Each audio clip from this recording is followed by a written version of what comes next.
Before time began, there was the Triple Takeover Toycast. We know not where it comes from, only that it holds the power to create fortnightly podcasts and fill them with talk of Transformers and other related toy lines. That is how episode 14 on the 2007 Transformers feature film was born. For a time, my co-hosts and I lived in harmony, but like all great power, some wanted it for good, others for evil. I am joined by a writer and photographer who has a mystical bond between toys and rum. It's Liam from Toybox Soapbox. My mum says I am never speechless. This is proof that she's wrong. Oh my god, this is incredible. Also joining us is a toy writer, YouTuber and photographer, a super advanced photographer, probably Japanese. It's eBay user ladiesman260. Fantastic. Why on earth didn't they get you to do the Optimus Prime voice for the WFC cartoon? You would have been brilliant at it. And I'm M.A.S.K from TFsquareone. A podcast don't pick the episode picks the podcast. Join us as we take a look at the lead up, release, reaction, and some of the toys from the 2007 Transformers movie. Bring it. Absolutely wonderful, mate. What can I say? Loved it. You brought the rain. That's left cheek. How are you lads doing? I don't think we can ever top that. I think my next one, I'm just going to have to retire and just come in and just do it like in the style of Ringo Starr, like, hello, it's episode 15. That's it. If you can pull off Ringo Starr, mate, I think you've won already. Is that going to be the episide on trains? Are you basically going to do Thomas the Tank Engine as Richard Starkey? Sorry, I zoned out for a minute there and suddenly we're talking about pulling off Ringo Starr. I don't know what the... I was just checking my notes. We're only talking about the train. So what's going on? Notes, amateur. Oh no, tell me about it. I'm going to write something down. I'm getting old, mate. 2007 was a long time ago. Oh, very long time ago. 14 years now. I know. 14 years since the Transformers live action movie absolutely debut. Shocking. And yet it seems like yesterday. So funny. There are people who watch that as children who are grown-ups now. That's how scary I know. that is. It's when you realise that people got into Transformers through that movie because they saw it as a kid, and that was like their first exposure. And I think it's fantastic. Don't get me wrong. Like I love that, but also for considering that I'm in the category of people that it was kind of coming back to Transformers and all of that. It's very scary how much time has passed. It's really quite terrifying. Yeah, if you think of yourself being in that movie theatre with someone who'd taken their kid, and that kid is probably now collecting Transformers and is online commenting on your social media posts, that's quite mental. Thinking about it that way. Absolutely. Well, I saw something recently. Someone was pointing out that actually there was longer between now, as in today, and the 2007 movie than there was between the 2007 movie and the end of Generation 1. That's something we mention every time we do one of these reflective episodes. We have to stop measuring time by the end of Generation 1 because we're just going to be very depressed. There's going to be an episode where we're just drunk, like, God, end it now. I love that it's like a common theme of this podcast. Like, how much time has passed and how old do you feel? Yes. I don't know. But I did have that on Twitter the other day. Somebody was talking about the movie and they were like, oh, wow, I was dead little when that came out. They were like 6. And I'm like, how old are you now? And they're like, 45. What? Yeah, sounds about all right. So 2007 movie, episode 14. Just want to be absolutely clear that this is not going to be an episode where we are doing a film review. We're going to be, like I said, talking about all of the fandom buzz and backlash around the movie. We're going to talk a little bit about the toys and where we were and just that sort of thing. It's more of like a flashback to the time, and the film is involved. We're going to talk about the soundtrack and the music and the character choices and all that stuff. But would also like to say that episode 14 of Triple Takeover is sponsored by TF Source. So please do pop along to tfsource.com. Plenty of movie toys there, for example. That includes Masterpiece movie toys, the original movie toy line because they have vintage stuff, and also third-party movie products. So tfsource.com, check them out, and thank you guys for sponsoring us.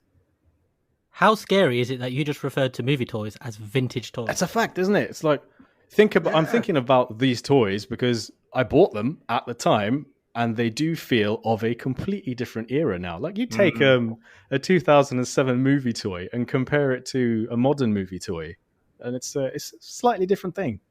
Yeah, they're very much like the G1 of movie toys, aren't they? The toys from the time. It's like they're kind of... it's almost like looking at modern versions of G1 toys versus the G1 toys from the time, the difference in style and everything. It's really frightening. Yeah, and at least now I've got, at least I have the memory of buying these toys and what it was like and what the stores looked like. Like back in the Binaltech episode, we were talking about the Toys R Us in Times Square in the US. I mean, I remember going there after seeing the movie in 2007 and seeing the wall of toys they had and the standee that they had next to it. I remember there were loads of those Protoform Optimus Prime toys, the one that basically looked like a pointy rock. Yeah. Wall of those. So yeah, that's really fresh in my mind, and all of the displays in the UK, like in Woolworths versus Toys R Us versus anything. So yeah, I'm just glad I've got the whole picture as far as that era is concerned. There's no big gaps in my memory. It's a really strange one, isn't it? Because I think we've talked about this in previous episodes as well. The fact that actually pre 2007 was such a different era, and actually now I think coming into the fandom, it's really hard to appreciate what it was like prior to the film coming out and the difference that it made, the huge impact that it made. The fact that at the time, obviously Transformers was well known, but it was something that was thought about as being in the past, even though it was still current. So even though there was Unicron trilogy and whatever at the time, it still wasn't really present in people's minds. Whereas now, not a day goes by I don't see, some reference to Transformers in kind of popular culture or whatever, and it's much more prevalent in sort of everyday dialogue than it was at the time. It was like a real niche thing. So it's just, I don't know, to me it's fascinating, the difference that movie made. Love or hate that film, have your opinions on it by all means. It put Transformers back on the map. You can't understate how important that film, that whole time was for what it's set in motion now, the way we have Transformers and the amount of releases we get. It's completely different in every way. And it did. And it's the reason why, one of the reasons why Transformers is like the only one of those 80s kids' toy brands, other than Ninja Turtles, that's lasted. And it's still in the public consciousness, like He-Man and things like that. They all drifted away for years, didn't they? They never made that comeback. Whereas Transformers did. And it's pretty much the only one that did. Like, no one talks about Masks or Thundercats other than people like us, don't they? But in the wider consciousness, people go, I remember that when I was 100%. little, or I wasn't alive. What on earth are you talking about? 100%. And I think, and I know we've said this before, but I think that Transformers would have come back. I think if it had gone away and the movie hadn't happened and it had dulled off like He-Man or whatever, I think it would have come back at some point, maybe for a film property, maybe for a Netflix show or whatever. I don't know, a bit like He-Man is now. But it wouldn't have been the global phenomenon that it is, for sure. And I think I know people have opinions of it, and a lot of people didn't like the film, and we'll get into all of that. But it's had a huge impact on the overall franchise, and definitely as Transformers fans, I think you have to respect that.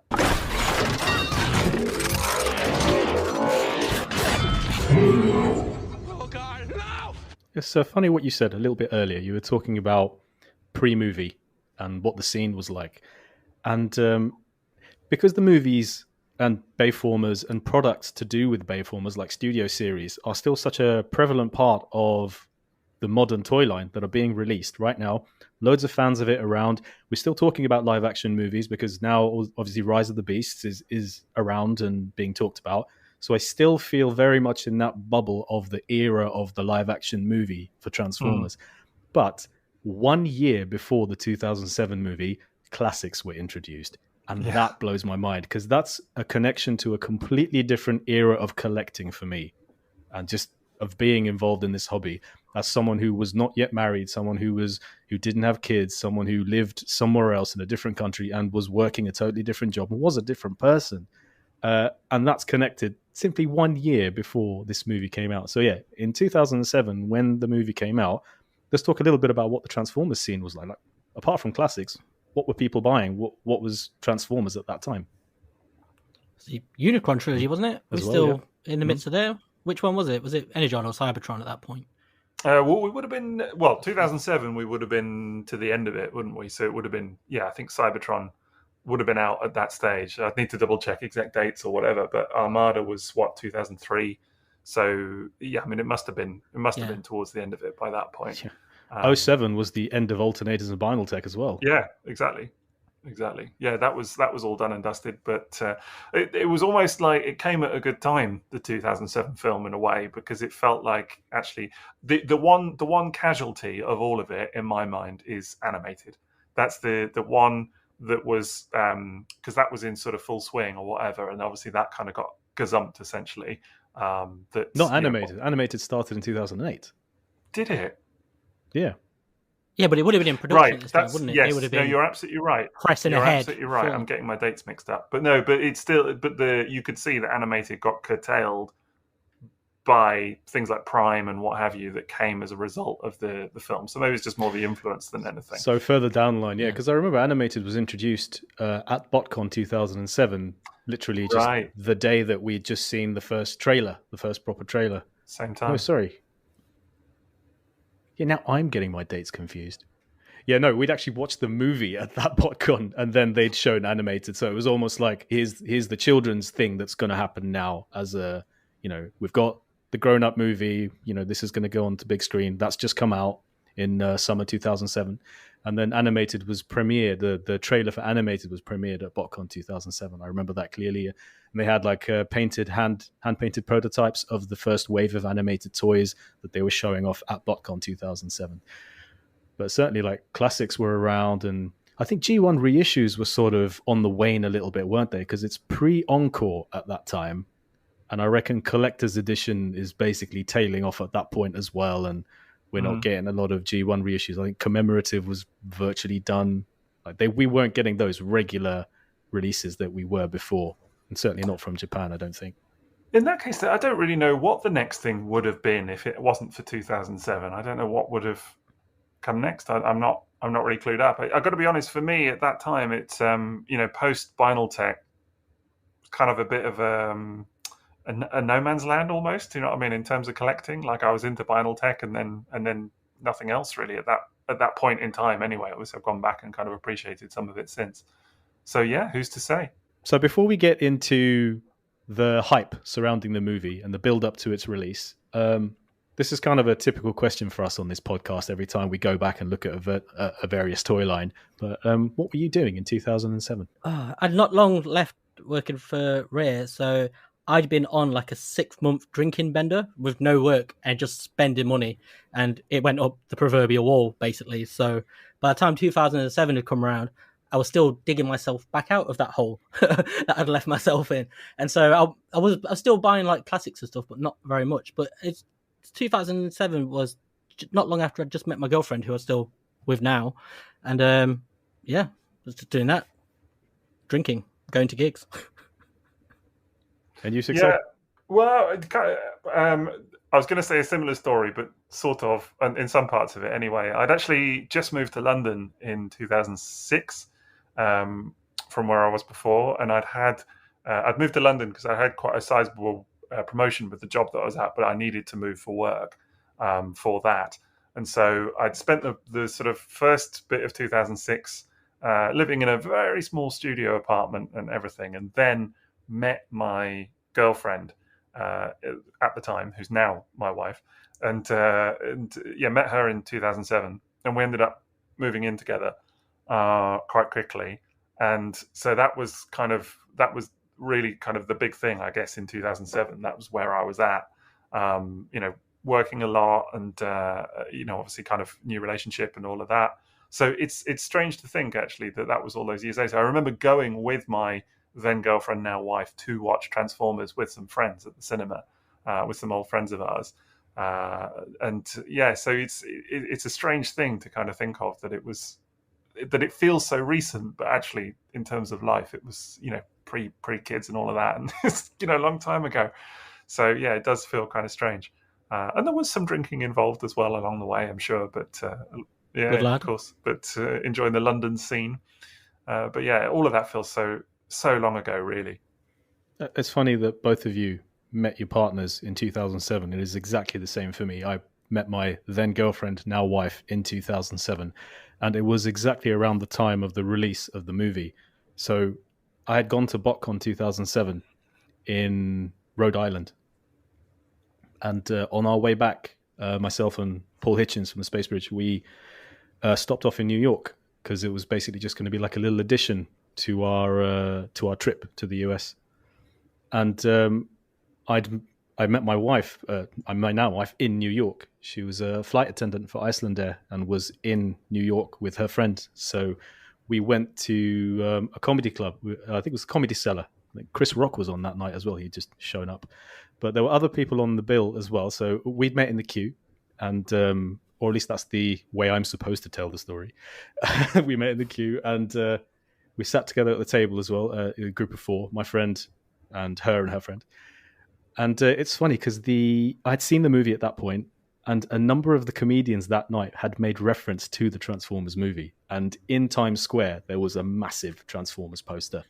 And so it was obviously like starting to make its way into the consciousness. So that whole period of time of that movie's release and that summer is very closely tied to me meeting my wife as well. It's they're almost inextricable because I remember that time very clearly, and meeting her was as part of my trip to BotCon to see that movie and all of that kind of stuff. So yeah, 2007, big year for us, eh? Yeah, evidently so. I feel I need to issue a correction here. I actually met my girlfriend in 2006. And I'm saying this because if she hears this, then she knows I actually remember. It was 2006, straight after download. And what's scary is you guys are both married to your partners and have children, and we're still not married and we have a dog. I love you, Emily. Thank you for being a patron. Well, if it helps, my wife is not a patron of the podcast, so I don't know. You must be doing something right. I hope so. I doubt it. That's a funny one, actually, because my wife was really interested in tonight's topic, and I wonder if that is because of the connection to us. That because obviously she went to see the movie as well with her friends. We didn't see it together, but she was quite interested in what we would talk about tonight because it's so closely linked to that period of time. I don't think she was quite as interested in the packaging episode details. Yes, no, not even part 2.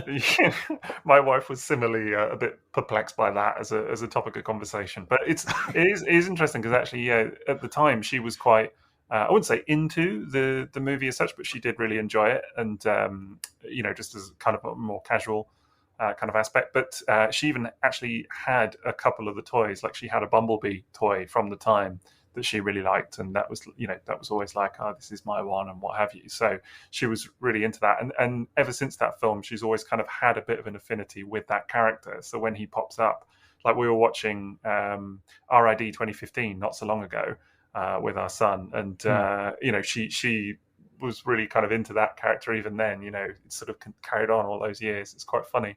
So I think I think that film, I think it did reach a lot of people that wouldn't have been fans of Transformers otherwise. It did cross that threshold. My girlfriend's exactly the same. She loved, because we went to watch it together, and she absolutely loved it and went out and bought the voice changing helmet and everything. She liked it that much. Wow. All of that kind of stuff. Yeah. Have you still got it? I do. I actually have it here. Oh my god! So now the listeners can't hear this. But... Well, oh my god! That's how you're doing the rest of the episode, I think. He's wearing it. I think I just inhaled a spider. Oh, God. So, you know what's funny? I tried the voice changing thing earlier, and it still works. It still. Why don't you have it on now? Yeah. Are we not going to get a sample for the show? Did you not hear the bit about me inhaling a spider? Okay, it's inside you now. It's done. So exactly. Move on. You can't tease something like this and not have it on the recording. That's just okay. Come on. Let's get that thing on. Show not tell. My God, it looks massive. Hello? This is quality podcasting right here. Yeah. Can you hear that? Roger Dodger. Freedom is the right of all spiders. Up my nose. I don't think who knew Optimus Prime was from Nottingham and sounded just like Liam? Hey. I don't think it works anymore, buddy. I think it's seen better days. It just... Yeah. Could you hear it just going? That's all, yeah. Prime's dead, obviously. Okay, so before we get into the movie, do you guys remember the build-up to the movie? So, all the trailers and the TV spots and the very first teaser of the Mars rover and the footage of the shadow and everything. So the Beagle. Right, can you remember clearly where you were when you saw that, and were you connected to the community at the time? Do you remember how people were reacting to it? Yes and no, I guess. I wasn't I had an online presence. I had been online. I wasn't online so much at that time, I don't think. Just kind of casually here and there. Like, I had been on TFW 2005 for years at that point, maybe 5 years or so, but it wasn't really that present or anything. But yeah, I know. I remember the teaser hugely so, and watching it and so excited. I mean, it was real like freeze frame stuff, kind of going through it, like that shot of Megatron in that teaser. There was a lot of promise in that. It's interesting now looking back at it retrospectively, because it was very, very different, that initial teaser, to what we actually got to the actual film. Even the style of the I think it is meant to be Megatron, quite clearly, the kind of silhouette or whatever. Maybe that. I thought it was Starscream. I was just Bumblebee. Oh, right. Okay. Well, know. I'm saying Megatron, but maybe not then. I always assumed it was Megatron, but maybe there isn't a definitive answer. Maybe it's just some generic, whoever. But It's Bisk. Yeah, it could well be, right. Absolutely. Yeah. One of the Rainmakers or Black something. I don't Tracks. know, yeah. It's a mini spy. No, wait, that's the Mars rover.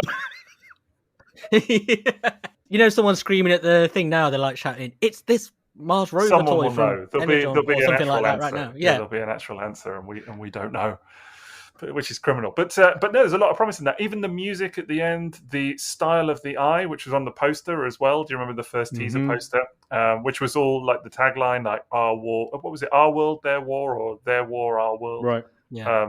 So all of that was really different from then what actually came. And I think the first proper trailer was still really eerie, but that was more representative of the actual film. Do you remember you had to download it in like QuickTime as well? Do you remember that's how you got trailers? On first? Apple, You would Apple download trailers. a QuickTime file.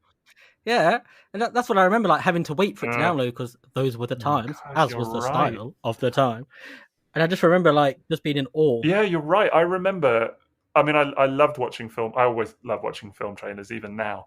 But yeah, you're right. I remember downloading it on QuickTime and all of that. And yeah, absolutely incredible.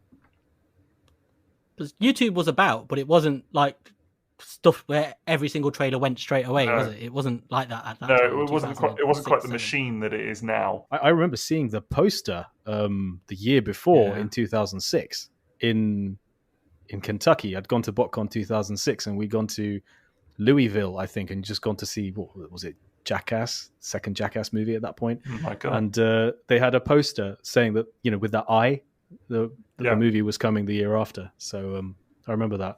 But then we had, like you say, something with some actual film footage in it. The next trailer that came. Right. Yeah, it was so different. Yeah. And quite, I watched it again today, actually, and I do love that trailer. It's very creepy. It's like a really creepy trailer. It's weird. It's got a very... It's more representative of the film, but the tone is exceptionally different. It's none of the comedic value of the actual final product. It's like all the films, though, isn't it? All of them had this really different vibe to the trailers. Absolutely. It's got a... They set in motion that style that we get now, don't they? Where you got like the... Yes, 100%. Every trailer, whereas before it'd be like snippets of the film with... At work, we've produced cinematic trailers for the game we work on, and after I joined the company, they told me that the Dark of the Moon trailer was a big inspiration for one of our biggest game trailers, like especially the movie style and the like that. Yeah. I remember that. That trailer I remember very well. I remember that trailer very well. That that noise. That is and that was copied hugely by tons of film trailers. It's weird how influential film trailers are on other trailers and things like that. And actually, Transformers as a franchise, the films have become quite well known at copying other things, Star Wars and stuff like that. And there's a lot of, particularly in The Last Night, you can see it wears its influences so clearly in what it's trying to do. But actually, back in 2007, it did sort of change a lot of things itself, which was quite weird. Although I say that, it was copying other stuff. Even then, things like the score and stuff like that you can see the influence from other stuff that was happening. But it still did feel different. I think that first trailer is just so weird and creepy, and the fact that there's no real music to it, just kind of this noise that kind of keeps repeating through it, this kind of chilling, almost with the Scorponok tail that comes behind Lennox. Yeah, I remember Yeah. that. Yeah. The one thing I will say about the 2007 film, and we'll get into it, is that the sound of it is phenomenal. I think it's a very it's heavy, like it's exhausting, but it's the production value in the sound is really good, and I think you see that in that first trailer. And they put a lot of emphasis on they even do the whole thing of the only clue we have is this sound and all of that, and it really kind of sets this like super alien-esque weird vibe that you're going to get with this film. How did that tally with the rest of Transformers as you recognized it? You could obviously see, like, the trailer wasn't completely representative of the movie we'd get, but the tone of it, did that excite you, or did it not tally up with what you wanted from a Transformers movie at that very early stage? I mean, it was different, don't get me wrong. Like, it didn't feel necessarily like Transformers that I knew, but I liked it. That was not a bad thing. For sure. No, I didn't mind it being different at all. Like, actually, the bit that we're probably missing, and I'm sure we will talk about today as well, is that we'd already seen concept artwork at that point, so that online we'd already had designs for Optimus, Megatron, several of the characters leaked. We'd seen the photos, hadn't we? Like, of the vehicles on like a tarmac being hauled to a location. Yeah. So we had, but there was had a fair amount of released info. shot of. Yeah, there was. We had a fair amount of info already, but the leaked concept artwork looked bad. Let's be honest. Like you can look at it now for what it was at the time or whatever, but the still images that had been leaked didn't do those designs much favor, really. They I can see why they were controversial, particularly Megatron, which went down like a sack of something not very. I can't really swear on the podcast, but it wasn't particularly a sack of potatoes. It went down like a wet thud. Yeah, exactly. Sack of pretend hats. I like that one, but it didn't go down well, and perhaps understandably, because it was so different from everything that people kind of expected it to be. But then actually, I think when the first trailer, just coming back to that, I think when that came out, certainly for me, I had not been convinced by all of the concept artwork. I've got to be honest, when I first saw some of it, I was like, what on earth is this? But then seeing those designs moving, suddenly I was like bought in. I was like, okay, actually this works. Yep, absolutely. I can get behind this. So that first trailer, seeing him in motion was really important. 100%. Yeah, because like you get that, you still get that now, don't you? Where people see leaked images of stuff beforehand, and then straight away they're like really anti it. Like, this isn't mine, this isn't this. But then once they see the show or the film, they're like, oh, that was actually really good. And it's like you have to see stuff in context. I 100%. It's the same with those, because some of that leaked concept art, and they didn't do themselves any favors, because there was a leaked image of one of the pre-designs for Optimus Prime where he looked a bit more G1, and so it felt, when you saw the one set for the movie, it was like, what have they done? Why have they then gone from this? And it was like you saw that drawing, and like, that looks better to my eyes. But then when you see it and think, you're like, oh, it works. Do you remember how much fake material there was around at the time as well? I was going to ask this. Do you remember that fake, like, Lucasfilm animatic of that car? It wasn't a Datsun, but it had that very G1 style, and it was leaked and everybody thought it was real. There was a sideswipe one as well. I remember there was an Optimus Prime animatic as well, like a more traditional G1 style animatic, and I can't remember if that was real and actually something that they'd done or not, because I know they did consider the the flat nosed truck as at one point, but it was somebody. I can remember I can't remember who it was, but I remember them talking about it, and I think they'd done it for like university or for something. It wasn't actually for the film, but people kept going, "Oh, this is it," and then it didn't look like. I seem to recall Citroen advert as well, which I think came out after the movie. Do you remember the Citroen C4 advert with the car is dancing? That was definitely after the movie, but so very, very much influenced, obviously, by the vibe at the time. But yes, you were talking about freeze framing those early trailers, and I do very much remember going through them frame by frame and looking at the TFW galleries of the frame by frame of each trailer to spot. I think Jazz was the one that really caught my eye early on, and the one I wanted to see more of. Like, what did he look like? I remember the poster of Jazz that came out, or poster size, like, wallpaper that they were putting out, that he was like kneeling and like one leg outstretched and just sort of in the corner of the shot. Remember that promotional image really clearly, and I had it on my computer background for quite some time. So and I think there were people at the time who, even if they weren't massively into the designs, they were excited at the concept of having Transformers on the big screen. And I remember As a UK seller, there was someone at the time who said to me, he remembers the very first scene in the movie with Blackout transforming. He was like crying tears in the cinema. It was so emotional for him to see Transformers on the big screen. And I'm pretty sure this person never picked up a single movie toy at all. That wasn't the point. It was just seeing Transformers on the big screen. And that was really emotive and a big thing at the time. I felt we were collectively quite open-minded towards it because it was still so novel to have Transformers on the big screen. Yeah, I agree with that, and that definitely tallies with my experience and just the overwhelming feeling of excitement. That was what it was from that first trailer landing. Not the teaser as well. Like, don't get me wrong, but even with the teaser, it was like, what is this? You know, because it was so it was kind of bizarre. For me, it was very much that first trailer that was like definitely right up to seeing it in the cinema, where I had a blast. I got to tell you, like I really, you know, just to kind of get that out there, I loved it, seeing it in the cinema, and all of my friends did as well that we saw it with. And I think you're right, that and actually the more people I speak to about it, just like tonight, that seems to be a very common experience. And so I find it weird sometimes where the feeling now is that actually there was this huge anti, backlash, and that all Transformers fans were anti the whole thing. That is not, for me, that is not reality. Like, there definitely was a very vocal part of a lot of vocal fans that hated it and hated the concept artwork. The concept artwork was a very definite time before the trailer where it was a problem. Like, people had issues with the designs, things like that. But then from the trailer onwards, I think they really turned a lot of that around, and a lot of people got bought in quite quickly. I think you have to remember as well, like back then, Twitter, Facebook was brand new, and not everybody had Facebook. Like, whereas now, when a film comes out, it's dissected by 1,000 people. You see everything, every possible opinion from every corner is thrown at you. But back then, it wasn't like that. I remember, I think Facebook was like the year before. Now, I was on Twitter then. I don't think I joined Facebook in 2007. Absolutely right. I was on MySpace before Facebook. Yeah, I think I just joined it in 2007 as well. And MySpace, but you didn't post on them in the same way you do Twitter. You weren't looking at your mobile phones every 5 seconds waiting for the latest trailer. You were literally taking the time out to go and find those things and looking at them and that way. And you might be on forums and stuff. I wasn't there. Yeah, it's not absorbed in the same way. And I think you get that now. People look back at the film as if through that lens of how they would have reacted if it was now, when it would have been outrage of people going, this is not like any of the whatever they grew up with.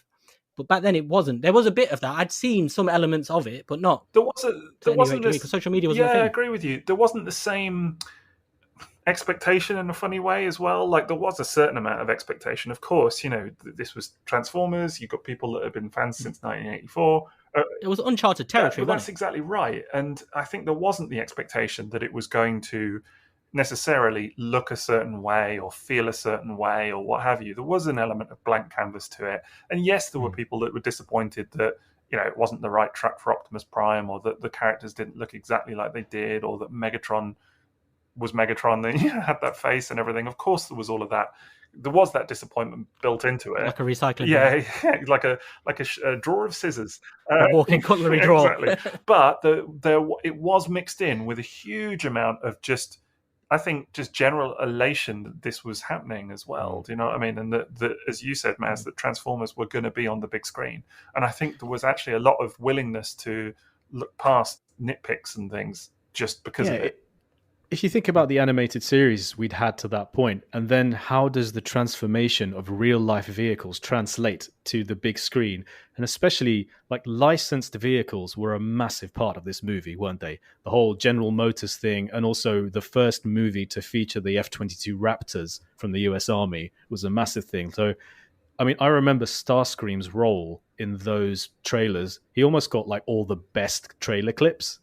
Like the bit where he comes and lands in the middle of the city, and the plane is just at this really weird angle, almost throws himself into the middle of the street.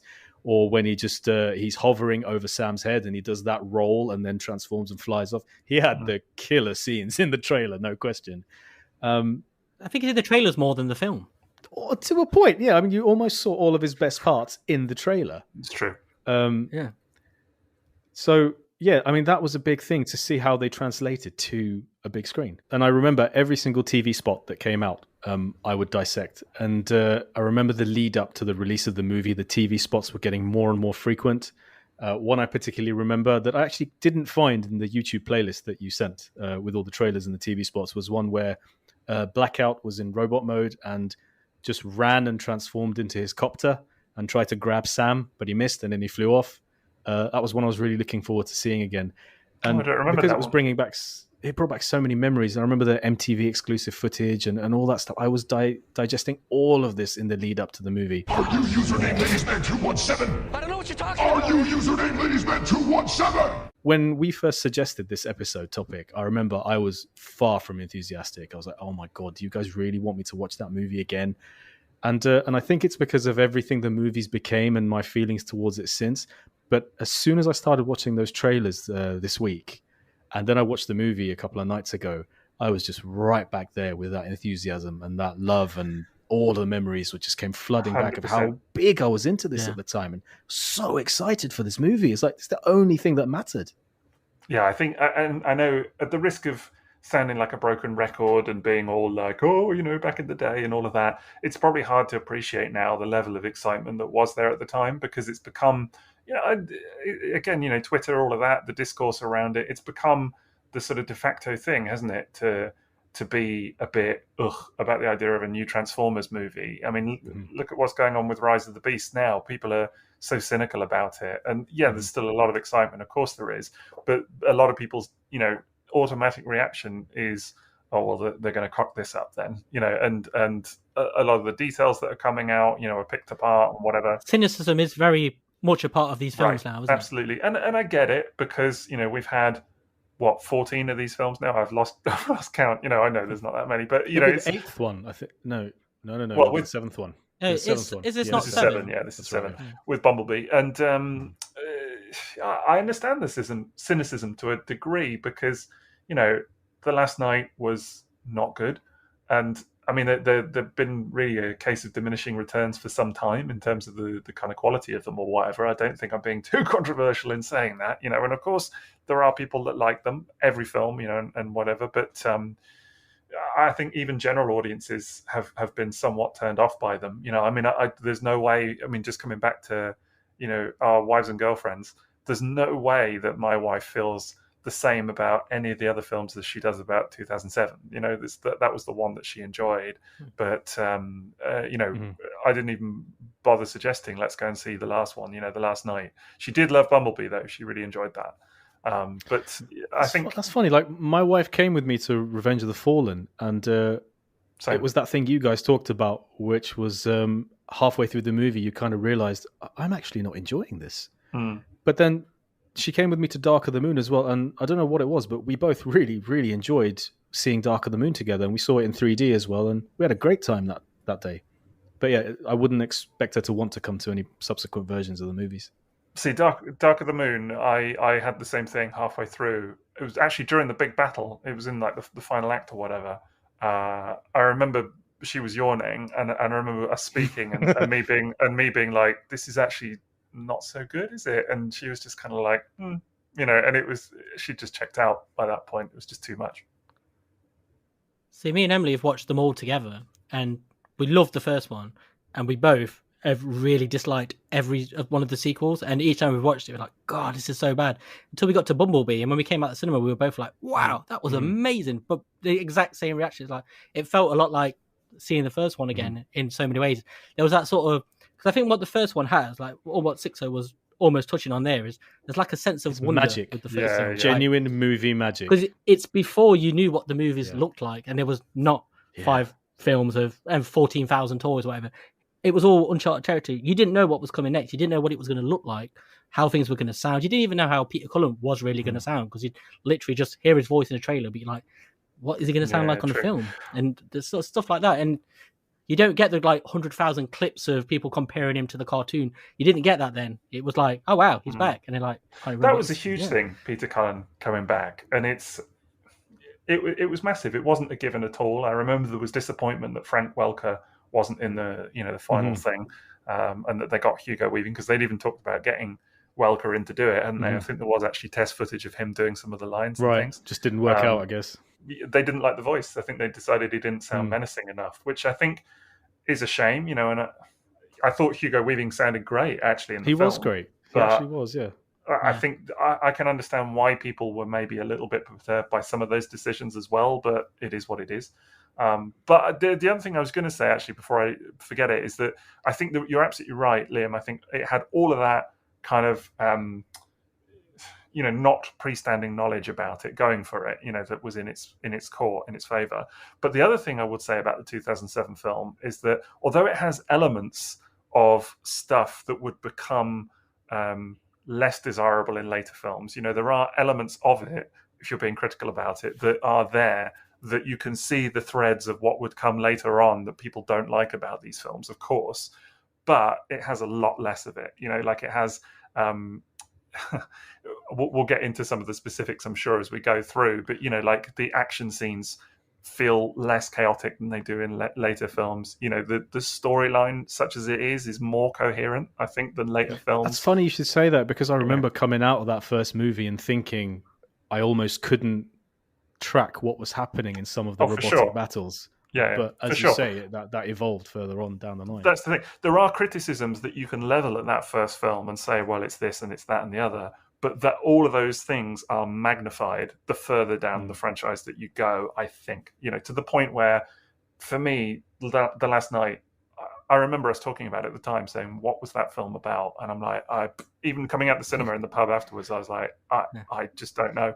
I don't know. I was asking you about work during the movie, wasn't I? Yeah, you were. Didn't I just turn to you halfway through the film and say, so how's work, man? You did. You were trying to, you were striking up a conversation, because it was just, I think we've spoke about this before, though, but I always say, like, it feels like the makers of the first movie took the wrong lessons from the first movie. Like, people laughing at the dog weeing on Ironhide, it's funny in that film, and then it feels like in the second film they decided they had to ratchet that up to like 1,000, and so it focuses on so many of those little things that are funny in isolation in the first movie, and then it's like it injects them with steroids for the following one, and it's like, the parents, like stuff like that. But don't you find that watching the movie now? Don't you find, like, intrusive. On a rewatch of the 2007 movie, doesn't every comedic scene or every character seem like a caricature of themselves now, and they just, like, everything was wound up to 10?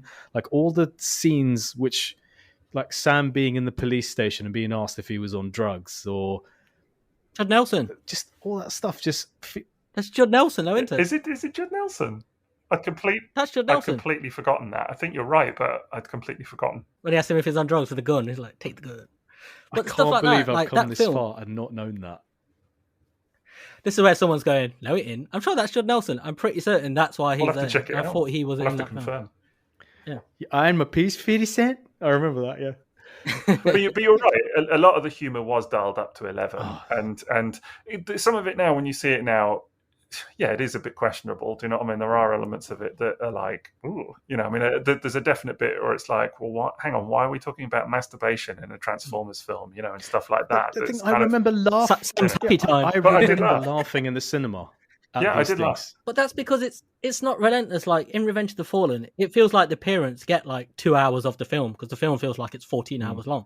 But they must have 15 different plots going on, and you're like, why are they still here? Whereas in this film, they don't feel as intrusive, because they feel like they're only there for certain bits. And watching it back again, I didn't feel like I do when I see them in the later films. Again, I still found it quite funny, and it's this humor doesn't appeal to me as much now, but it's not as offensive. No, I agree with you on that. I guess that was my point, is that there's still stuff that doesn't work in 2007, but it's less noticeable than it would become. So, like, for example, I mean, if you think about, I was thinking about this film earlier and kind of making some notes and stuff, and if you look at it, there are like several stories worth of stuff, even in 2007. I mean, I've often said, about The Last Night especially, that it's like just so overstuffed of things, too many things in one film, and like, boil it down, what would have made a good storyline? There is tons of, for as bad as the final product is, there's tons of good stuff in The Last Night, tons of great ideas, just too many of them all stuffed in. Whereas in 2007, there is too much, but it's not as noticeable and as egregious as it is in later films. So, for example, you've got all of the stuff with Sam, of course, and Michaela, and the glasses, and all of that. You've got all of the stuff with the like frenzy and the hacking, and you've got the Trish Walker from Jessica Jones. I didn't clock that till I was watching it. I was like, oh my god. Yeah. I bet she was in Neighbours. There's no way that with that accent. I think she she's wasn't quite in Neighbours. famous in Australia. I think, yeah. But Is this but Rachel Taylor? yeah. Oh, is that her name? That's The analyst, yeah. Yeah. So there's everyone from Australia has been in Neighbours or Home and Away, haven't they? but there's her whole storyline that leads to the police station and the donut scene and all of that. There's that whole storyline. Then you've got the whole thing with the army running away from Scorponok and that scene in the desert and all of that. And all of this really doesn't hang together. Like, and I'm saying it loosely, but it's not necessarily one coherent storyline. Day and night doesn't hang together in a lot of those scenes. Right. It's like, wait, isn't it sunny outside? Why is it like sundown now? No, There's wait, the the sun's back. The blackout. Yeah, well, that was even in the first scene, wasn't it? In blackout. Exactly. Yes. Yeah. But come on, I think we're really getting ahead of ourselves because we've got to talk about the first opening scene of that movie, and the whole blackout base attack. When you saw that in its full glory in the cinema, was that not just like, this is my dream realized, Transformers on the big screen, and just look at the destruction that this Transformer is wreaking across this base? Wasn't that astonishing? And the score was brilliant for that first opening segment. I absolutely loved it. Still gives me tingles. When I watched it the other day, it was still spine tingling. My girlfriend always tells the story of, because we went to see it a week before it came out. It was on an advanced preview at our local cinema. And so me and my housemate and my girlfriend at the time, I have this record with Transformers movies where I end up seeing them weeks before they come out. But we were like the only people in the cinema because nobody else must have realized it was on. So we were sat alone. There was just us three in the middle of the cinema a week before the film came out. And she sat in the middle of us and she said and my housemate was a bouncer, so he's a big bloke as well. And she said she just turned around and looked at our faces as that's unfolding, that scene. And she's like, and we're both just there with our mouths like wide open, like, oh my God. It was and that was the second I heard that transformation noise, the first one, when it goes, instantly it's like, whoa. Yeah. And then it just looked incredible. And that soundscape, just for that scene, like his sonic charges or whatever it is that he was firing, just everything about the sounds in that scene were superb. And you were speaking of seeing it early. I was lucky. It felt epic. It did. And obviously we'd had like little teasers of that scene in the trailers as well. So we kind of knew what was coming, but it was still so grand when you saw it. And that's how you start a movie, man. That was it was great. Yeah.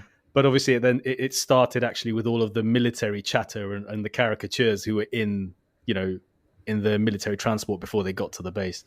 But I was going to say, I was lucky enough to see the movie with Transformers fans the first time. Because I first saw it in the UK at the UK premiere in Leicester Square. I think it was at the Empire as well, which is Empire Leicester Square was a great place to see movies.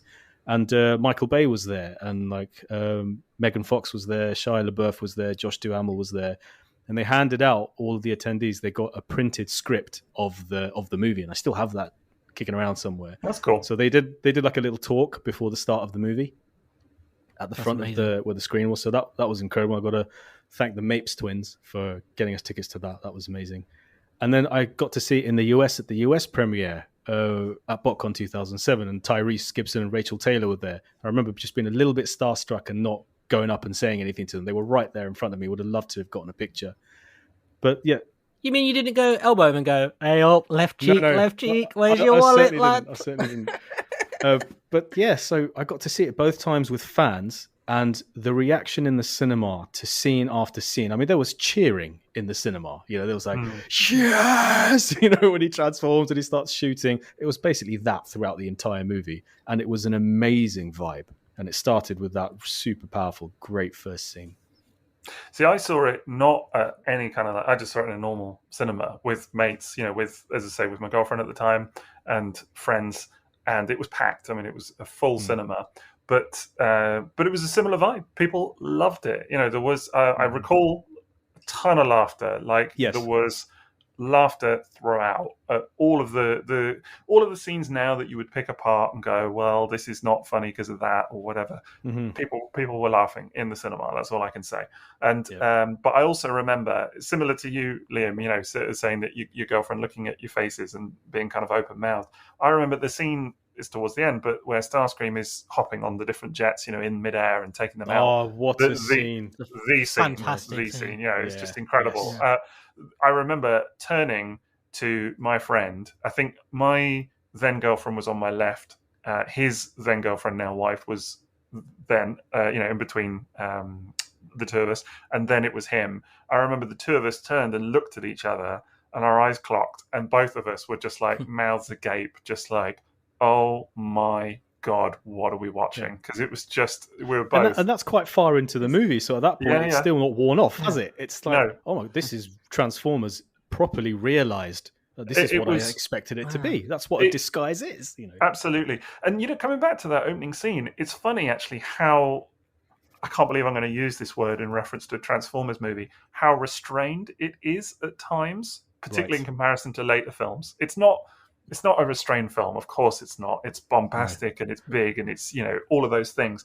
But think about it. The opening scene is one Transformer, one robot, and it's impressive and it's massive and it's an incredible scene, but that's it. And you don't see that much of it. A lot of the shots are quick close-ups or they're very far away, and you just see it as kind of a glimpse, as it's walking past a window. And you miss loads in the first watch. 100%, 100%. Even the transformation, they cut it up a little bit, and they don't show you too much right in your face, which is really good.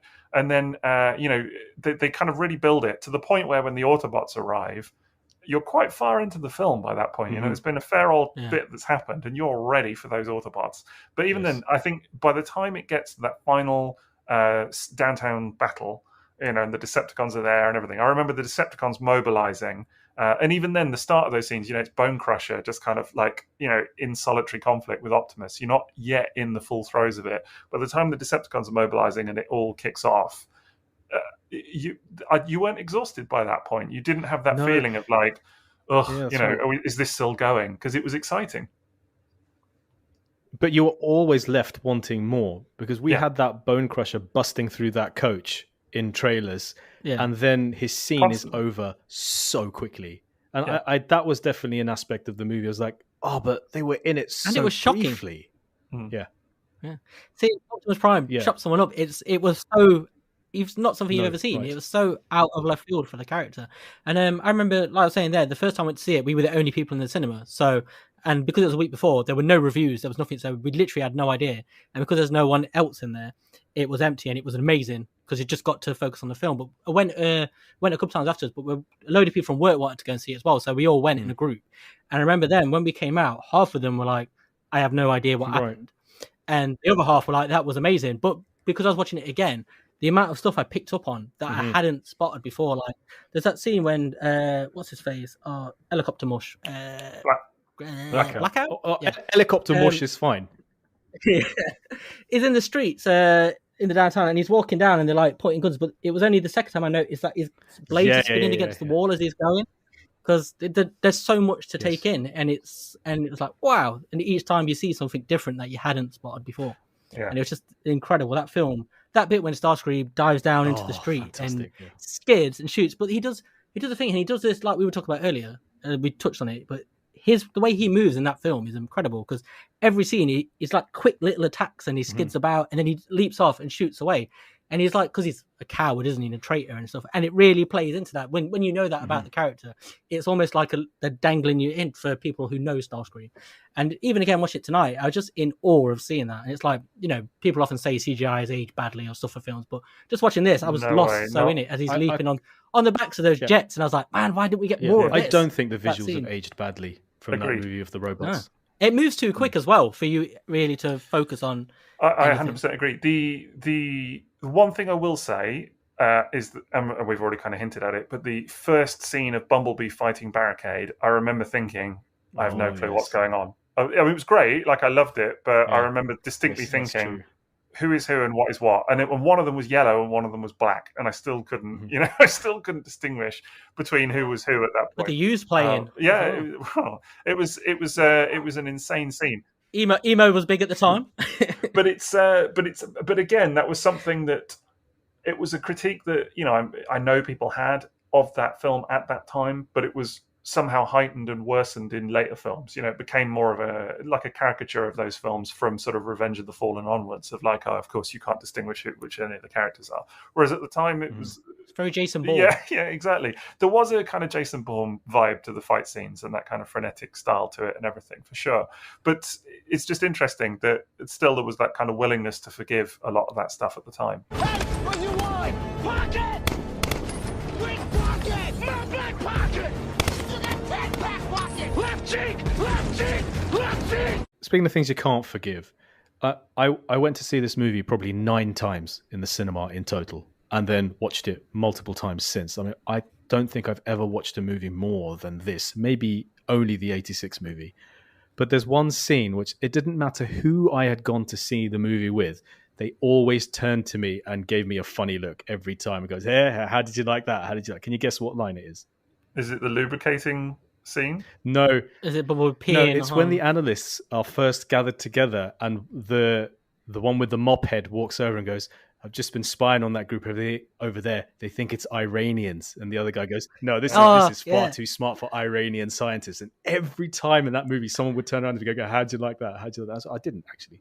I didn't like that. Yeah, no, of course. But that was one of the criticisms. Like, the movie had these things that probably don't age well. It had like quips like that and caricatures and things. It's very pro-America, isn't it? Where by popping at other countries. There was so much pro-US military in that movie. It was almost overwhelming. Well, they needed it to be, wouldn't it? They needed it to because the movie were essentially funding a lot of it. You know, there was a whole thing. That was why they did it on the budget that they did it. I mean, it's funny to me now because a lot of people talk about Transformers 2007 like it was some sort of low budget indie blockbuster, and it wasn't at all. Like, it was a huge budget film, big budget film. It's just that comparative to some other big budget films, it wasn't quite at the same peak of it. No. But it was still huge. But part of the way they kept the cost down was getting the military involved, quite simply, and General Motors as well, of course. You know, huge amounts of product placement and whatever. But the military, it became military porn. It really was. That became a phrase that was often associated from that movie. Propaganda. Really, and it's funny when people, you know, sometimes now you get people saying, "Oh, I don't like my fiction, Transformers, whatever type of fiction, to be political." I'm sorry, that film is hugely political in the way that it portrays the American military and everything that's going on. It's massively so. And as you said, Maz, you know, there's some real questionable stuff in there as well that has not aged well, unfortunately. There's a weird thing throughout the film. I only noticed it on this time watching it, where lots of characters seem to threaten to beat up old ladies. I don't know if either of you noticed this. You know, Bobby Bolivia. In the car lot, and he's like shouting at that woman. He's like going to hit her, and then again later when they go to the hacker guy's house, Anthony Anderson, he's like start shouting about like trying to hit his grandma, and I was like, oh my god, there's a lot of threats to hit really old women in this. But that bit when that guy fell in the swimming pool made me laugh really loud again tonight. It's the way he does it. Yeah, the glass. That's the one. It's the glass. But it's funny. Like, I have to tell you, like on 13th viewing, it's not as funny, obviously. But I remember, it never will be. Super funny at the time. Everyone laughed. Yeah, it was raucous. That's what I mean about dialing it all up so high. You know, like the way he was towards his grandma. You playing those damn video games again? And then also Bobby Bolivia. Like the Bobby Bolivia scene has some nice lines in it. It's got some cool parts, but part of it is also a little bit cringe now. Watching it in hindsight, it's just dialed up too much. Even though the lines are almost like hallowed Transformers lines now, especially when they were used in the Bumblebee trailer as well, which got me actually. The bit about when they say everything's more than meets the eye about 45 times. That did come up a couple of times. That's true. It's the line, isn't it? I think it's more than meets the eye to you, Michaela. Cars don't pick the drivers. Drivers don't pick the cars. Cars pick the drivers. That's the line, isn't it? That's the one. So there's one great line in there that I actually picked up on this time, and I actually. Because these movies, like we're saying there, they have a lot of very silly lines and it's very rah-rah America talk. But there's one line when Bumblebee turns into a car and Sam's trying to get Michaela to go. He said something like, 50 years from now, when you look back at your life, don't you want to say you got in the car? And as someone now who is thinking of leaving the job and going to university and stuff like that, that really actually struck a chord with me tonight. And I was like, wow, that's actually quite profound. And you don't think of that from the Transformers films. It really, really struck a note. Well, that whole Bumblebee talking through the radio thing has become so hackneyed now, you know, it annoys people. But in that scene with the music, when he was there talking to them for the first time, and then, she says, are you some kind of alien? And he just, he winks at her and points and then just turns into the car in front of them. That still gives me tingles. That was beautifully constructed scene. I love it. Again, I kind of feel like I'm sort of keep making this point, but again, for me, it's just one of those where they did it in 2007 and it worked, and then they dialed it up and kept doing it, for future things, and it became annoying, and it became to the point where it was like, stop with the radio thing. Like, we get it, it's been done, and they were doing it in Transformers Prime and other stuff as well, and it was kind of like, ugh. Back in 2007, it worked, and it was fun. And I think it's like a lot of that. The humor is such of that as well, where actually you could look at it now and think, wow, some of the humor in that is a bit on the fringe or whatever, but then it's dialed up again in later films, and it it gets beyond, not even borderline. I was going to say some of it is just outright bad taste, not good, whereas actually in that film it was still kind of, certainly at the time anyway, it kind of felt like it worked. So it's just fascinating. Simmons is really creepy. The stuff he keeps saying to Michaela, it's constantly saying like, you're a criminal. Criminals are hard. It sounds like Vince McMahon. Yeah, he doesn't age well in that movie. But even when I remember watching the film, one of the things I disliked was him, because it felt like he'd come in from somewhere else, like this completely over the top, and you're like looking at all the other characters, and you're like, don't they notice this guy 100%. and how strange? It doesn't make any sense. It's almost too over the top. I think that's what I was for a film that's really over the top. I was sort of saying earlier. You've got all of these elements in this film, and again, it's worse in later films. Of course, it is. But even in this film, there are so many elements that actually you could have lost a few, and it would have been fine. And I think Simmons and that whole thread is one that could have gone. Really, do you know what I mean? It wouldn't have been the end of the world. I actually think some of the hacking stuff could have gone as well. Do you know what I mean? And it wouldn't have. It's still a long film. It's still well over 2 hours. This film. It is a super long film. Yep. It's not as long as later films in the franchise, but it's still long. That's the thing. So, one of the other things I found was actually dialed back in this one, and that's caught me off guard. Actually, was how in the films how long they focus on Michaela, Megan Fox. A lot of it's very gratuitous, but in the first film, there's some of it. But I actually was struck by how minimal it was compared to what we came to see in the second and the third one, where it's like you're just watching a music video over and over again. I actually agree with that. It's the camera work in the first one I'll talk about in a minute, but the second one is just beyond gratuitous. The third one is even worse in that regard, with Carly. It's just like it's almost like a caricature or a parody, it's like what you would film to take the mickey out of that kind of thing. It's just really something. But 2007, what's really fascinating for me about 2007 is Michaela, actually, because fascinating character, and it's weird how people write off the character of Michaela Baines and say, oh, she's useless, or she's just there as eye candy or whatever, because actually she's one of the most intelligent and she's the doer. Yeah, she's the doer. She's really the protagonist of the film. Do you know what I mean? Take Sam out of it, and you could have the film with her, and she would be your character. She's the one with the biggest arc. She has more development in the film than Sam by a country mile. She's more capable than Sam.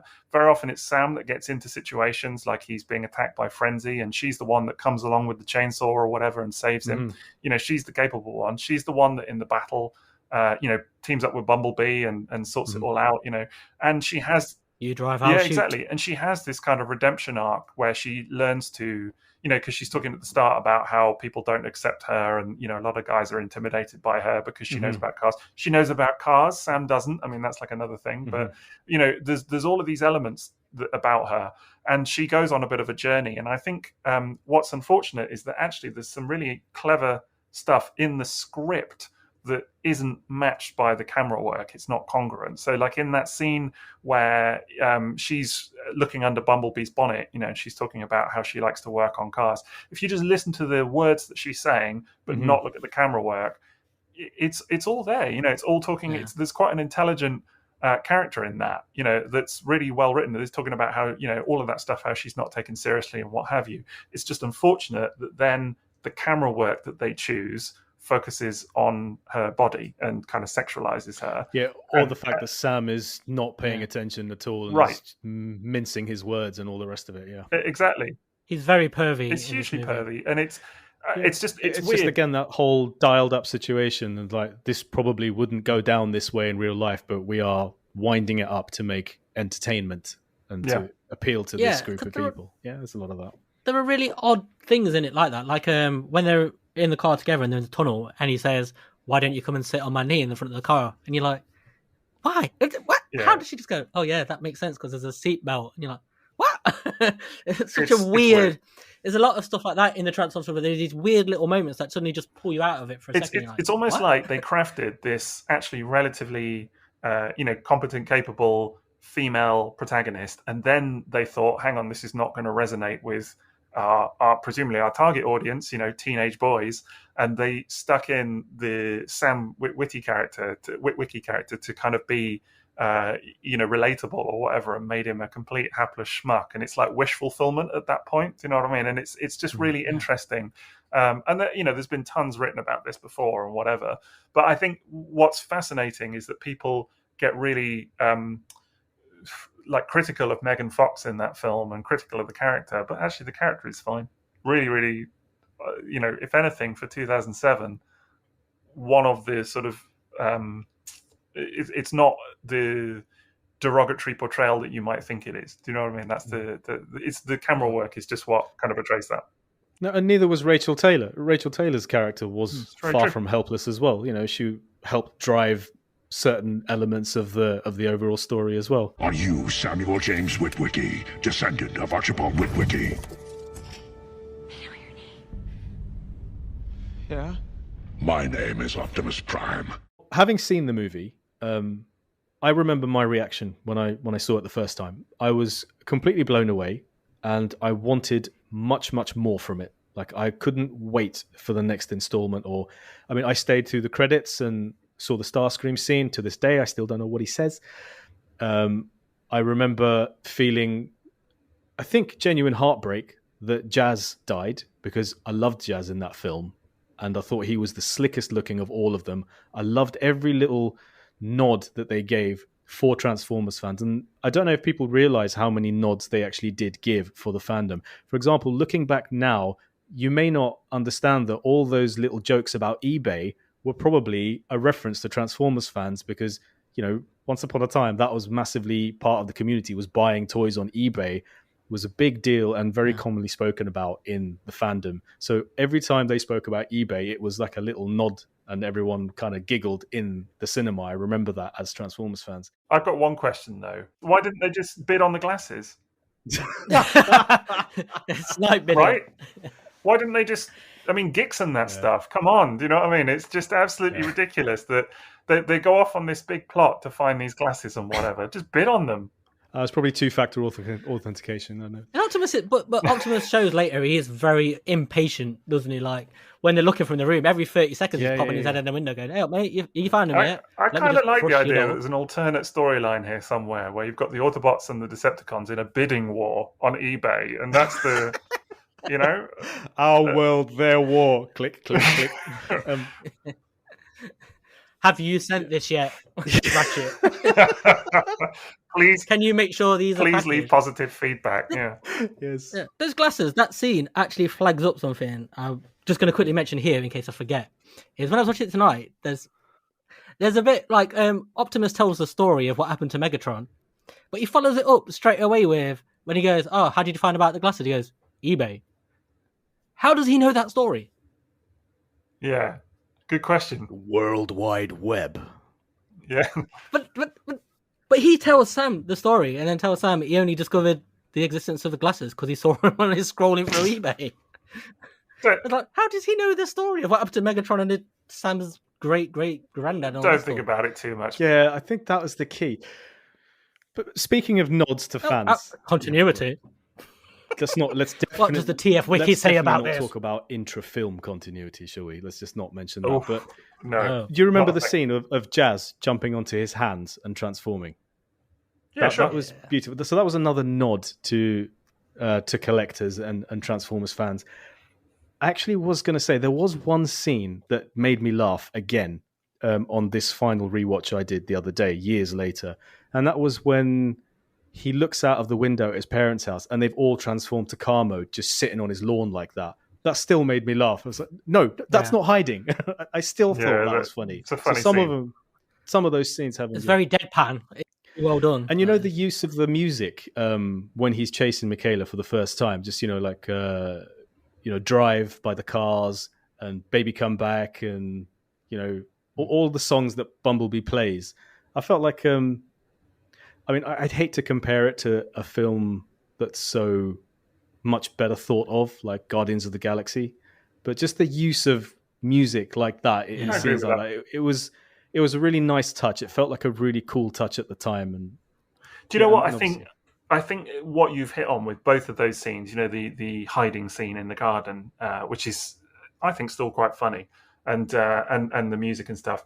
There's a kind of almost I say in relative terms, like an innocence with some of that film that isn't there in the later ones, and the kind of humor that's employed. Like the hiding scene is a perfect example because it comes out of the moment. It's actually kind of genuinely funny. In a kind of sweet way, that actually a lot of the humor in later films is more crass and more like people insulting each other or shouting in their faces or whatever.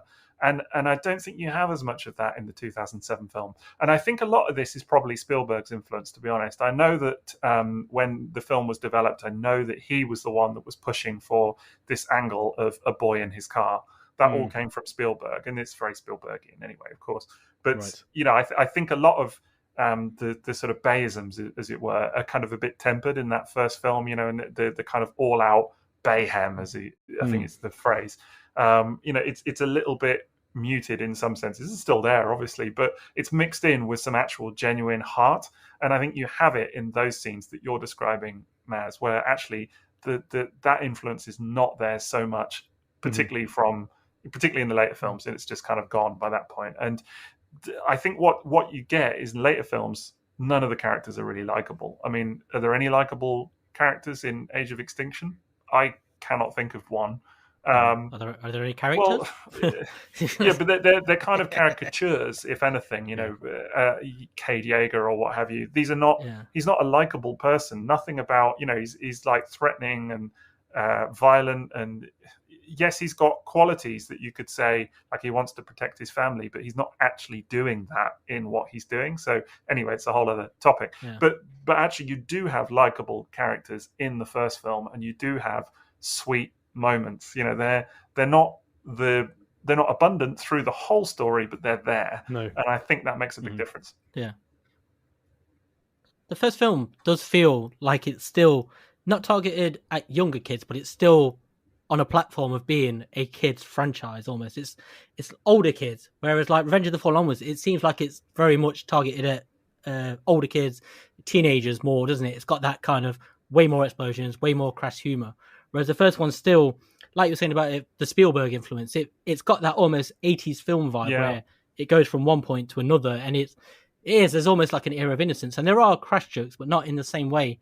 Like I say, the second one feels like they targeted a different crowd, almost like the kids that grew up with the first one. Yeah, there was a lot more ethnic caricatures in the movies as they've got on subsequently as well. They played a lot on that vibe as well. And it does exist in the first movie, but it's definitely toned up again in the subsequent films. It's exactly what we keep saying.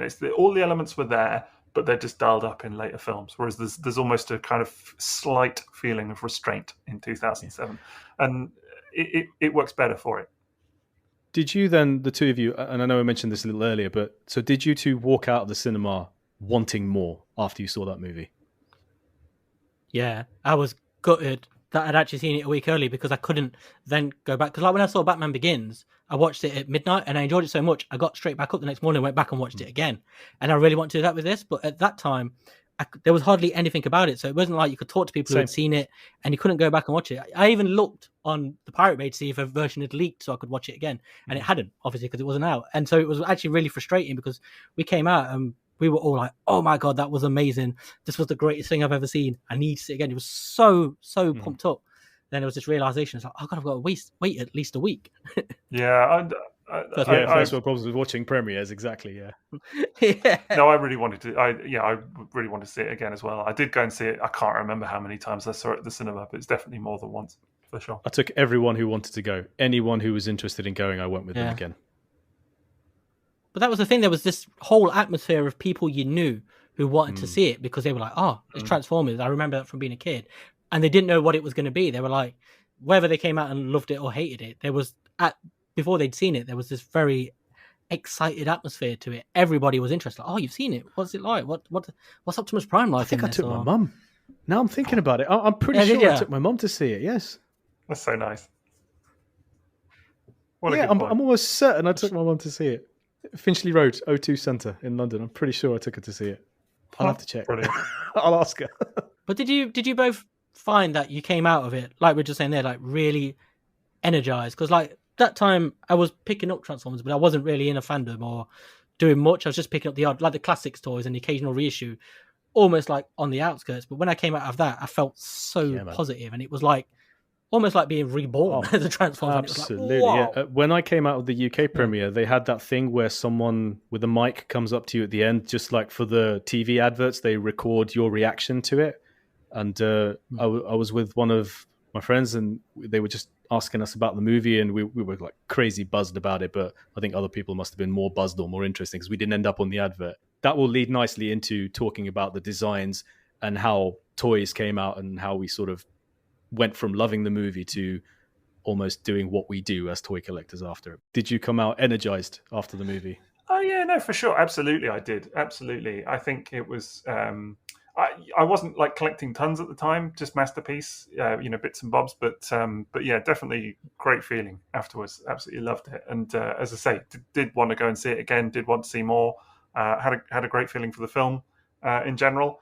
And I think, I was going to say as well that what is interesting to me now is that actually critically, it wasn't overwhelmingly positive, but it wasn't completely awful either. It had, it was mixed to maybe, but there was a lot of positive reviews of that film. I mean, I remember at the time I was reading Empire magazine a lot and stuff like that, and they liked it. I think it was a 4-star review from memory, and. Paul Ross probably called it the greatest film of all time. Is that right? If you remember Paul Ross, do you remember Paul Ross? Like, it was always like the paid critic who loved like the worst films ever made. It's like 10 out of 10. You're right. I do remember that.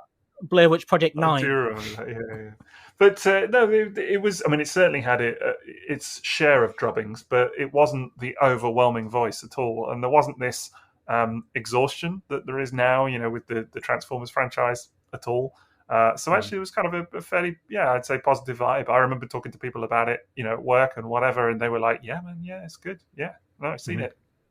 There was so much love though. Like everywhere you went, like as it came out, it was incredible seeing Transformers posters and stuff in shop windows, where you haven't seen them for like 20 years. Right. Like in really major shops and stuff. Like they might have toys in the corner for the years, but you were seeing things in places you weren't used to seeing them. Like it became mainstream in a way that it didn't even in its like pomp in G1, wasn't it? It was everywhere.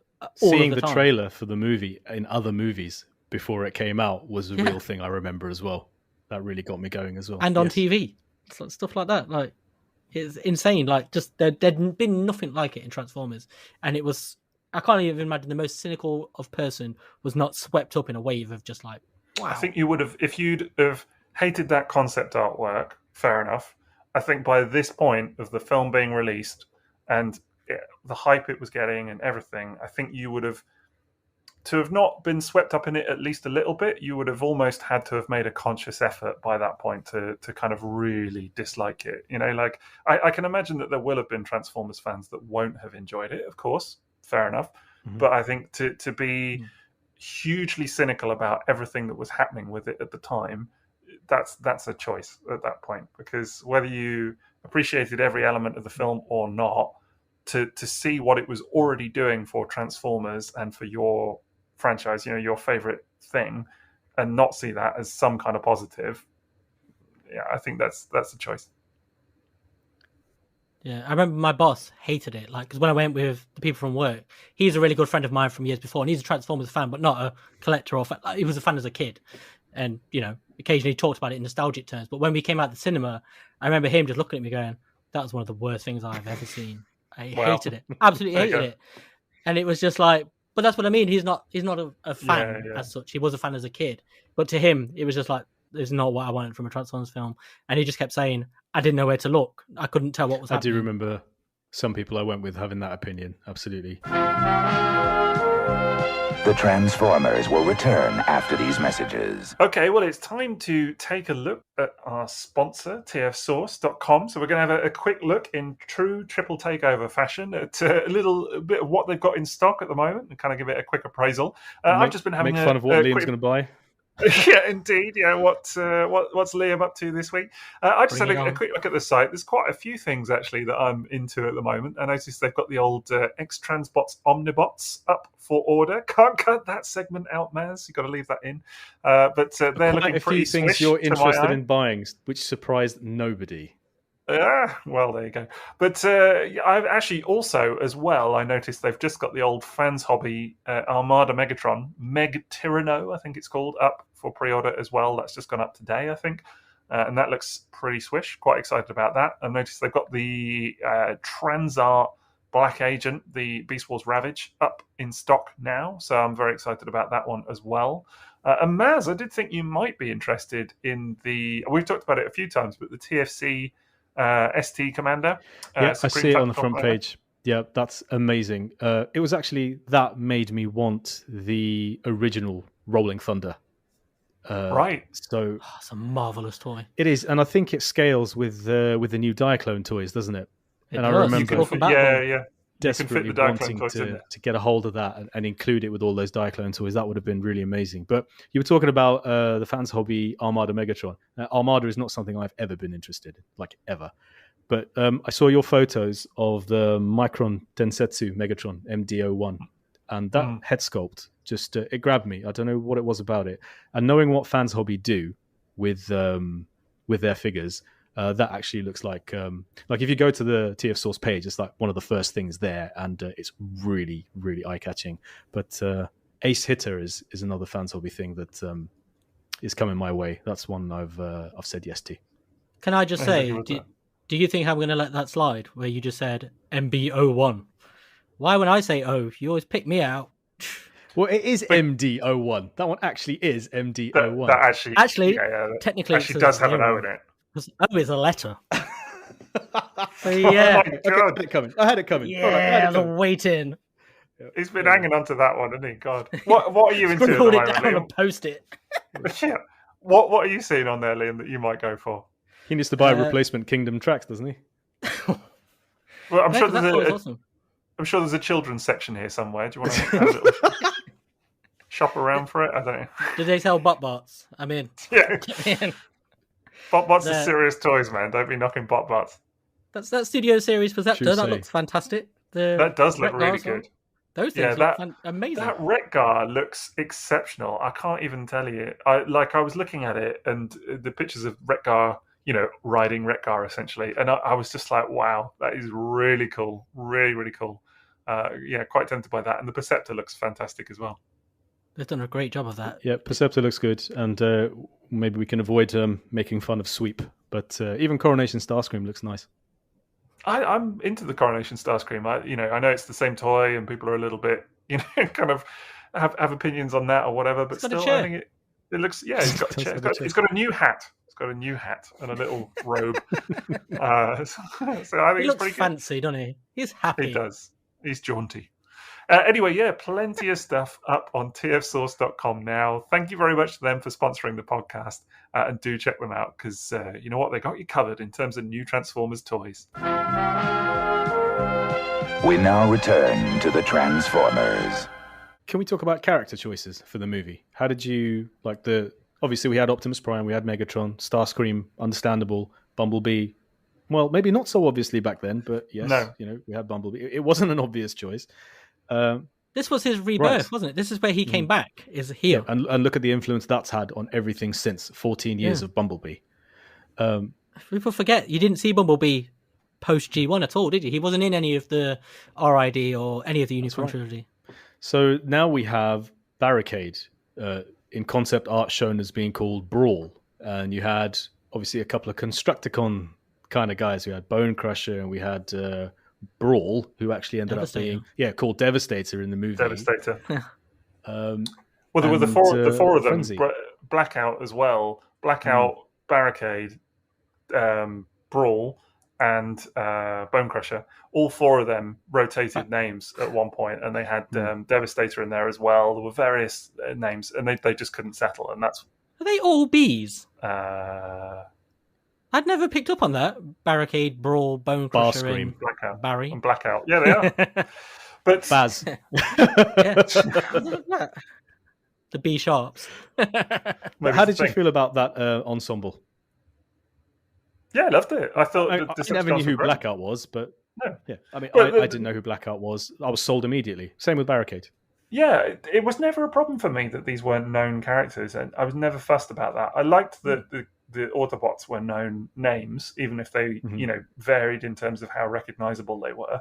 But even then, I wasn't expecting to see G1 replicated in its entirety on the screen. I think, we'd already seen enough of the designs and stuff. In a way, because the concept artwork was so out there, by the time you saw it in motion and everything, it was, it was fine. And I think the Decepticons looked fantastic. And I think that the Decepticons have never been better in any subsequent film than they were in 2007, personally, because I think they were more, they weren't like fully fleshed out characters or anything, but they looked more distinguishable. Just the fact that one was green kind of helped a little bit, but one was recognizably a tank, one was recognizably a helicopter, one was very recognizably a police car. So that kind of worked for me. Bone Crusher, I don't think, that was probably one of the more out there designs. But even at the time, I remember seeing that clip in the trailers of it going through the bus and just being like, that is the coolest thing I've ever seen. Like, there's nothing beats that. It's like, it's, So I think, again, the fact that it wasn't classic G1, so what? Do you know what I mean? It looks fun. It looks absolutely cool. Right. Very bought in very quickly. Yeah. I'm going to be the opposite, because I remember really disliking a lot of the designs in the film. And it's not because they weren't G1. I didn't care about that, because we'd already been through RID and the Unicron trilogy, so I was quite happy with other designs. It's because they just, so many of them I couldn't get a read on, and they look so weird. Like, to me, Starscream, like, I really liked how he moved. I liked his jet mode, and I liked his character. But his robot mode looked like a Dorito that had been run over and then eaten by a raccoon and vomited back up. Because it's like, you're looking at it going, what is this? What is this mess of a thing? And the chicken legs, I was like, it's not what I wanted. I don't want them to look like G1 or anything else in particular. It's just, I don't know. I suppose I like a certain obvious aesthetic. You know what I mean? Like you like chunky guys. That's the thing. You like chunky. Yeah, it's so funny because I like a bit of chunk on my man. Starscream to be almost the most visibly coherent for me of the Decepticons. Like, I could actually tell. I could probably draw him from memory, but I couldn't do that with Barricade or Brawl, and definitely not Megatron. But that's the thing. Like, I really liked. Oh my god! How do I keep forgetting his name? Helicopter Blackout. Again. Blackout. Oh my god! I know this, and I keep forgetting his name. Now but forever known I really as liked Helicopter him, he looked cool. Right. But the way he moves and carries himself, like the way it's fantastic, and his design, it's still quite humanoid. And it's the same with Brawl. I know what I'm looking at, but Starscream in particular, it was really hard, even though he's got like the cockpit chest and stuff like that. And it's weird because I actually really like the design now that I've got older. I made peace with it, and I love it. It's one of the few movie toys I've got is the Studio Series one, because the jet mode is fantastic. And I like the robot mode, but back then it was just like, it just doesn't look like what I want from robots. But I enjoyed it in the film. If that makes sense. Like, I wasn't anti it, but it was the same with, like, my favorite thing from the movie was Jazz, because it looked recognizable, like something. Oh, so bummed. It didn't look like G1, but it's like, no, he's not going to be in any subsequent movies. I loved Jazz in that movie, really did. Oh, so unwise. Right. One of the best bits. That's in the Megatron. Film. But like, yeah, no, but he says that just before. No, he says that when Sam won't give him the cube. He says that to Spike, doesn't he? Sam won't give him. Spike? That's what he says to him. But look at this dinosaur. Look, let's call him by his real name. His given name. But we're forgetting Scorponok. Yeah, see, that was weird, but I like it now. and I liked it in the film. See, again, it's one of the things you see it in motion. You like it, but when you look at the design itself, I'm a bit like, oh, it's just it doesn't tend to a robot. But I like the compatibility. Scorponok's a weird one because it doesn't transform. And so it's a bit like, it's weird that they went with that as like the poster child of a lot of the trailers, and that they really put Scorponok front and center, didn't they?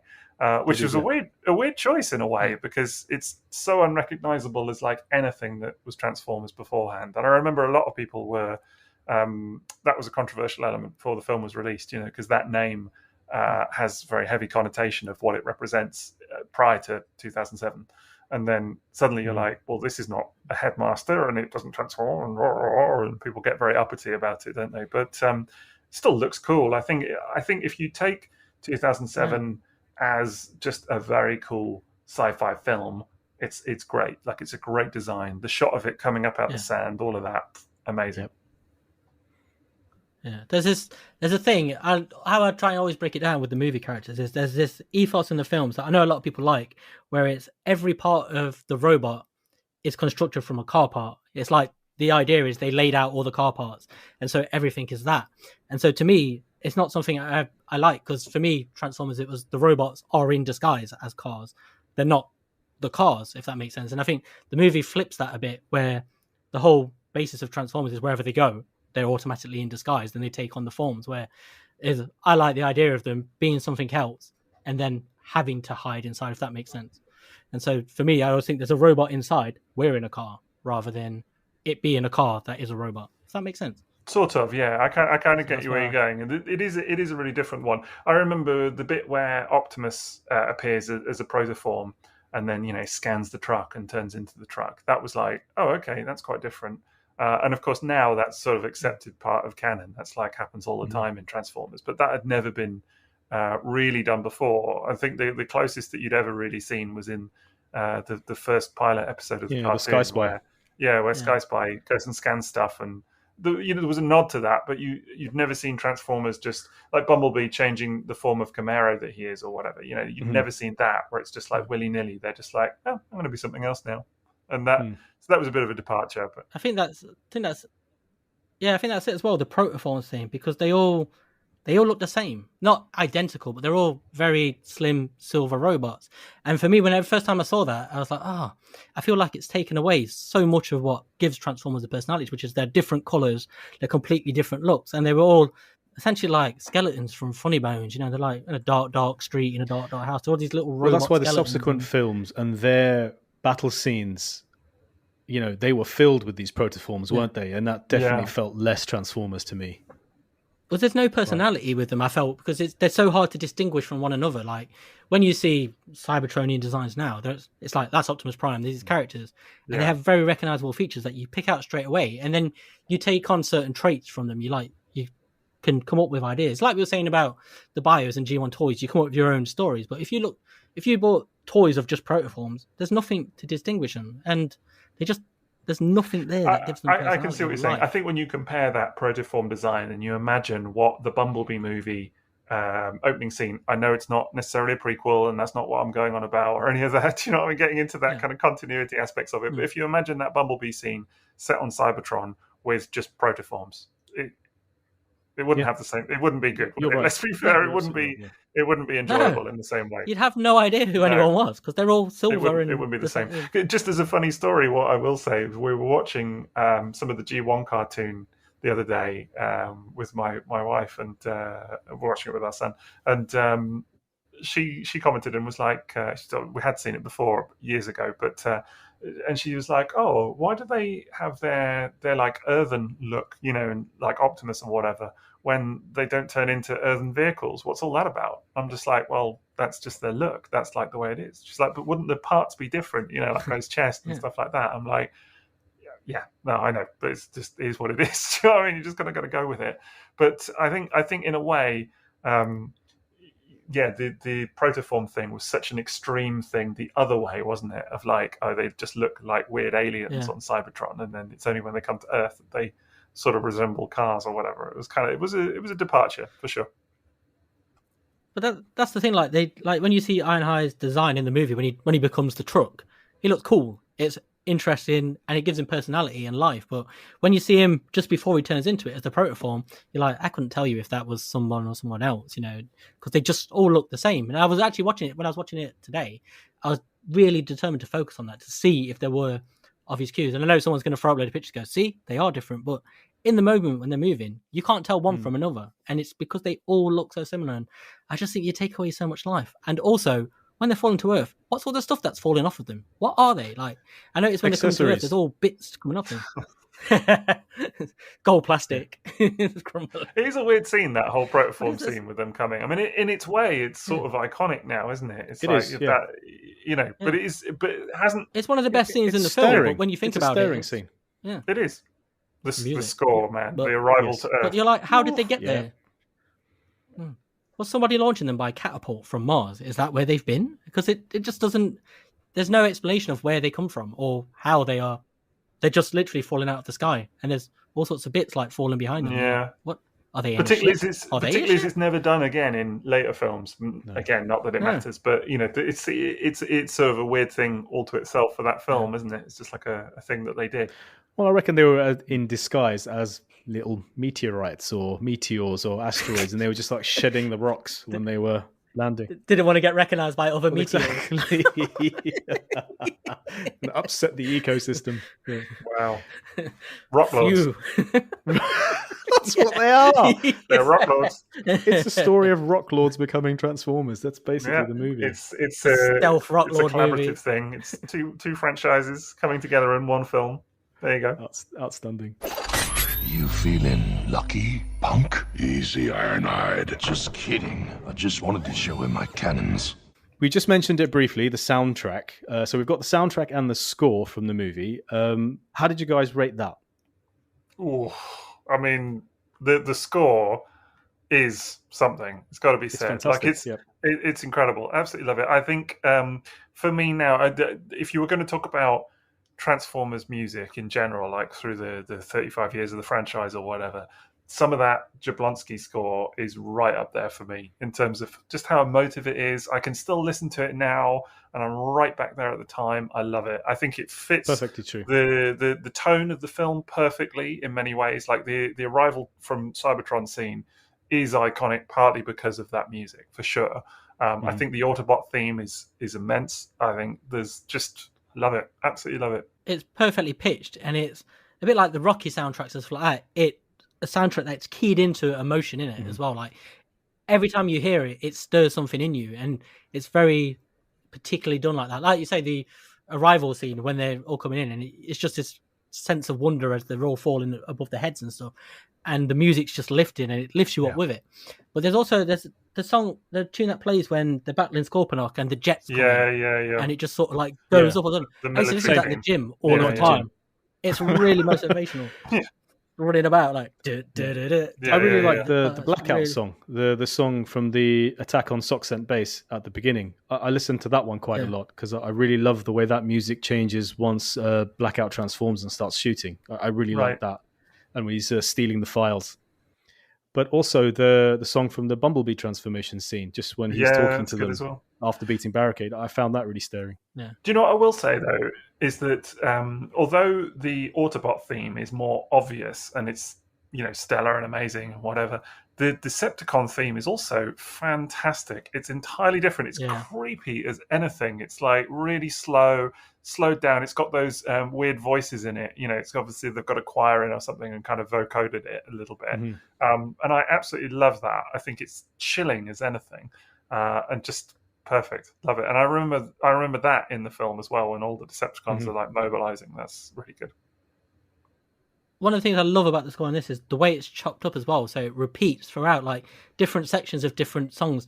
They just suddenly kick in. Like you remember, like Arrival to Earth, but if you watch the film again, you hear like the start of it earlier on in a different place, and then you hear it like a slightly different version of it later, and it's all very like stirring. And it really like that film. I know Michael Bay was like a music video director and stuff like that, and it plays into the way that soundtrack works so well because it goes with there's all this iconography in that film, like the bit where Bumblebee stands up at the little sandy mountain and it's night and there's smoke going everywhere and the music rises and you're like the music fits so perfectly with that. I think a lot of people now talking about MCU films, when you hear the Avengers score, it's like that climactic moment, isn't it? Of just like, wow, okay, here we go, they've assembled, what have you, in Endgame and things like that. And to me, it's very much the same thing in the Transformers films. When you hear that Autobot music go, it's like, okay, here we are. Do you know what I mean? This is like very rousing indeed.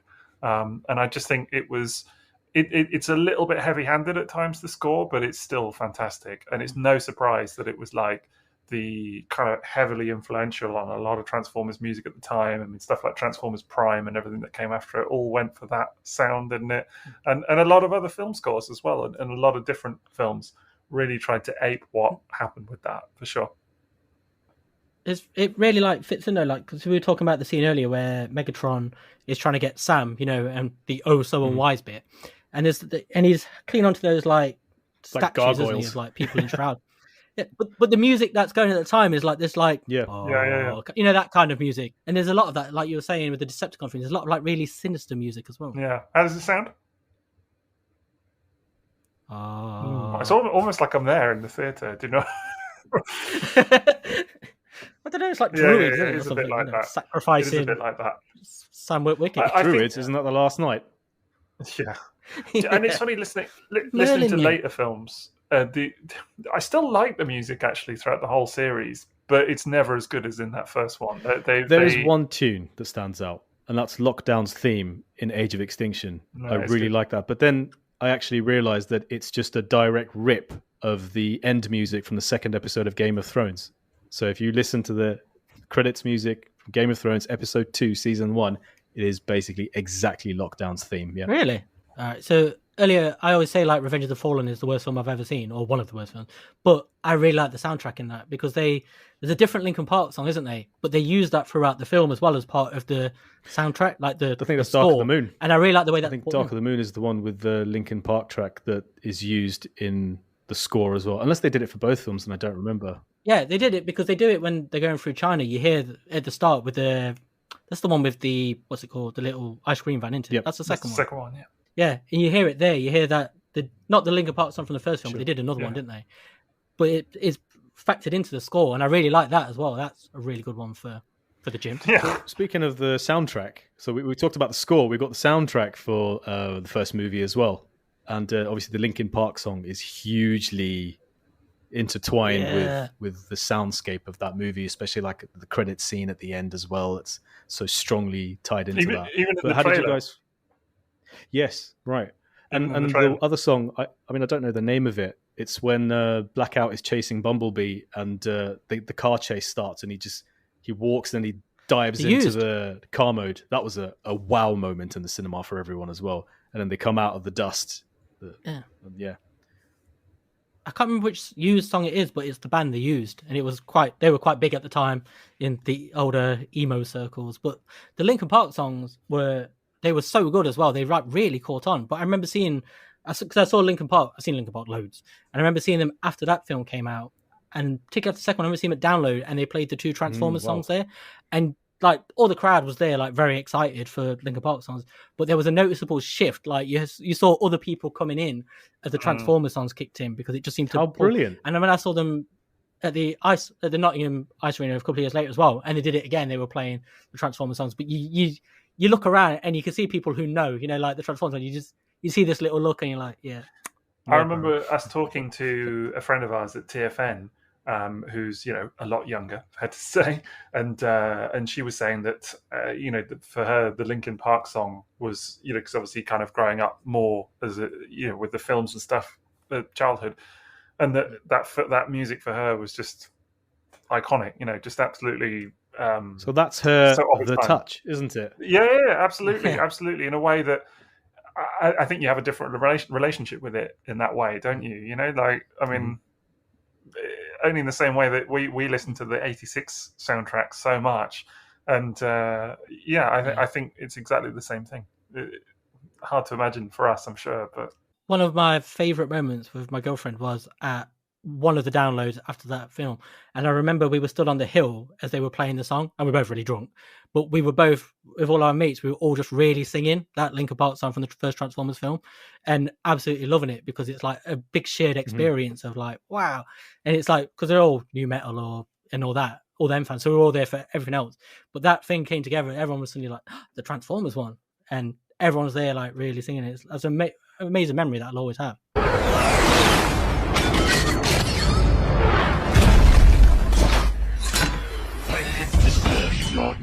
Where is the cube? So I feel we would be remiss on a toy cast not to talk about toys. But before we do get to the toys of the first movie, I wanted to just talk about the branding and the logos that were used, and just the whole visual style of the 2007 movie. And do you remember the website pre-release? Just the new Transformers logo in the silver and very mechanical metal style. So how did you guys find that? Like, obviously, it was a bit of a departure from what had gone before. I thought it was great. Like the logo is like probably the closest to the traditional logo that we've had. Like that, it's different in its own way, but it's still quite similar, isn't it? You can see the influences. I guess I was less taken, to be honest. I don't know. Like, it's fine. I find it a little bit just like a bit generic almost. You know, I like the kind of block grey logos, even like the Autobot and Decepticon logo and everything. I don't know, just I like colourful stuff. Hence why I love things like late G1 and things like that. And it just wasn't that, you know. So I don't know. I think that they went a little bit generic with some of that, but maybe that's what they had to do to kind of reel in the kind of. Do you think it would have worked aesthetically with just the whole massively military vibe of the movie to have had really colourful logo and gone very visibly red and purple? I'm sure that's true. I've no doubt. Do you know what I mean? I don't know. For me, like, you know, you look at the Decepticon logo on something like our Triple Takeover artwork. I really love that sort of style. You know, that like that's very beautiful. Yeah, well done. But that kind of like blocky, just very kind of flat color, matte. You know, that I love. I think that's really kind of stylish. And by comparison, some of the graphics and stuff from the film, you know, they got that kind of very sort of robotic grey element to them. It's just not as appealing to me, that's all. It's just purely a visual thing. But you're right, it probably does fit the film a little bit better with the kind of military theme and all of that kind of stuff. So yeah, the branding was so good. Like at the time, like you were talking about earlier, the eye above the earth and that stuff. In that you saw that image repeated everywhere, like, and it was such a, because it doesn't show you everything in the film, does it? Like a lot of posters, you get loads, you see the characters, and this didn't. There was still an air of mystery. And you still remember 747 very clearly from that whole marketing. Yeah. It's a perfect teaser poster because it doesn't give away anything other than just very subtle hints. It's funny that we remember 747, even though for us that makes no sense. Yeah, because that would be like with the 7th of April. What is the? Do you know what I mean?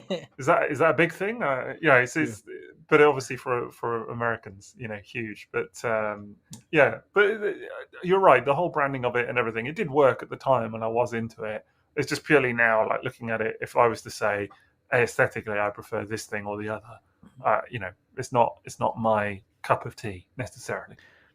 And then, of course, that branding, when applied to toy packaging, they had the eye, but then there was like a lot of red on the boxes and the cards for the 2007 toys. And I remember I actually was quite into that. I quite liked the way that the packaging looked for that whole line, and it was very consistent. You know, you had the leader figures in the tall boxes in robot mode, but then you had the Voyagers in vehicle mode in the slightly smaller ones, and then in carded you had the vehicle modes as well, didn't you? For the carded figures like Bumblebee and like Scorponok didn't have another mode, but so that kind of thing. So I quite like the packaging. Did you? Action Master. He had a robot mode, didn't he? He could stand up. Sort of, yeah. It was like I've been racking my brain while approaching this segment, trying to remember it, but I mean, let's face it, it wasn't. When you say he could stand up, is it like a dog standing up trying to get something? It was like some hind leg business. Yeah, it was that kind of thing. I think that's what it was. Yeah, with the shooting spear, right? Apologetic legs. But were any of you ever drawn to the toys? Like, did you guys ever collect any of the toys from 2007? Not really. Like, I remember going in to look at them because I was quite obviously taken by the film. But I remember looking at them and they never really appealed to me. Like, the more I looked at them, and I wanted them to. It's a weird thing. Like, I would look through them trying to find one that I was like, wow, I must have this. But then I'd see one being like, oh, I don't like the robot mode. And it's funny, like, when you look at the toys now, I can see why I didn't like them at the time, because a lot of them, they didn't look like the characters on the screen. And I'm not one normally for screen accuracy, but like the one I was really taken with was Jazz. But then when I saw the toy, it's like, it doesn't translate. No, in 2007, they hadn't done a particularly good job of capturing the movie likeness. It's almost like they hadn't worked out how to incorporate transformation versus screen accuracy versus complexity and that sort of part count. It wasn't quite there yet. No, I would hold with that. I do still have a Legends Blackout from that era, so that's about it. But there must have only been like 3 or 4 that I ever picked up, and yeah, I liked them. They were good fun toys, but there were some fun toys. I had a couple, not many. I mean, we, as I said, my wife had a Bumblebee. She had the old Camaro Bumblebee. I think we had the 2-pack actually. So there was a 2-pack of the new and the old Bumblebee, and I think we had both. Yes, I remember that one. In our gaff at the time, and which was surprisingly Transformer free at the time. Masterpieces and a couple of masterpieces and a few 2007 toys, and that was pretty much it at the time. It was a small flat at the time, and I think we had the Leader Optimus, which was a really fun toy actually. I did like it, but again, like Liam said, didn't look necessarily exactly like the screen. You know, there was a lot of divergence for sure. And whilst I'm similar to Liam, I'm not like it's got to look exactly like the screen. I think for the big film, it was kind of disappointing how little some of the toys looked like what they were supposed to. You know, on the you. There are a lot of very visible compromises, aren't there? And I think that's what always put me off. Like, I think it's when you see the transformation in the film, and it's clearly like 2,000 moving parts, you know, to kind of get it from one to the other. And then when you get the toy, and obviously it's not going to be like that, but you know, it's like you fold the head out and flip this over and whatever, and there's a lot of compromise in terms of how it goes from one to the other. So yeah, I think you're right, Maz. They just hadn't really kind of got it yet in terms of how to translate those designs to toy form. It's true. Having said that, in a statement that will not surprise you, when I was into something, I went full on. I bought everything. That's very unlike you. Yeah, so I was in the US in 2007 when the movie had come out. Yeah. We went to Walmart, to Kmart, we went to Toys R Us, we went everywhere we could. We went in Rhode Island, we went in New York, we even went in Connecticut, because we went to Manchester, Connecticut on the way to New York. And I remember taking all of basically the entire first wave of 2007 toys, packaging them up and shipping them to myself from the US at BotCon, because I wanted them all. There were Mountain Dew bottles that they were selling in supermarkets with Transformers wrappers. I bought those. They had these little, in Radio Shack we went to, they had these guns where you would charge the car on top and then you could shoot the car off.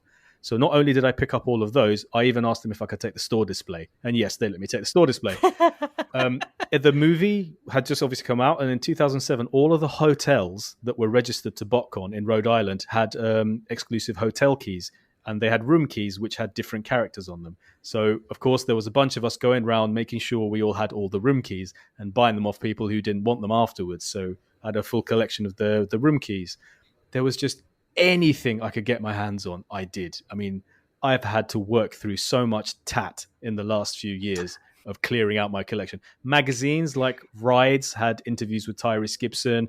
There was an issue where Megan Fox was in it, so I bought any related magazines, any posters. I even took like a display off a wall of Bumblebee. Serves me right. It was nicked off me eventually at that BotCon 2007, along with the Diaclone powered convoy. Can you believe someone nicked that from me? Yeah. What? That was taken from me in the lobby of the hotel that I was staying at BotCon. What, like, did you just turn around and sort of just half we had so much stuff. We had so many bags, and I was with the Space Bridge, who was obviously, he was dealing at the show. So he had cases of toys. Dealing toys, right? Yes, dealing toys. Yeah. Cool. And I had just put this little bag down with the Bumblebee display in it, and my Diaclone powered convoy was in that little bag as well, and somebody just had it, and it was gone, which is very sad. But That's terrible, man. In I bought in that everything environment from- as well, do you know what I mean? Like in that, you really don't conventions and stuff. It's like a whole. Stuff gets topic nicked thing, at conventions all the time. I Stuff know gets it nicked does. I all the know, time. but it's just so disappointing that it's It like is, you're yeah. all there for a common purpose and just like. Yeah, but I could you say get all some sorts brave- at a gathering like that, don't you? Yeah. Anyway, so I shipped these toys home.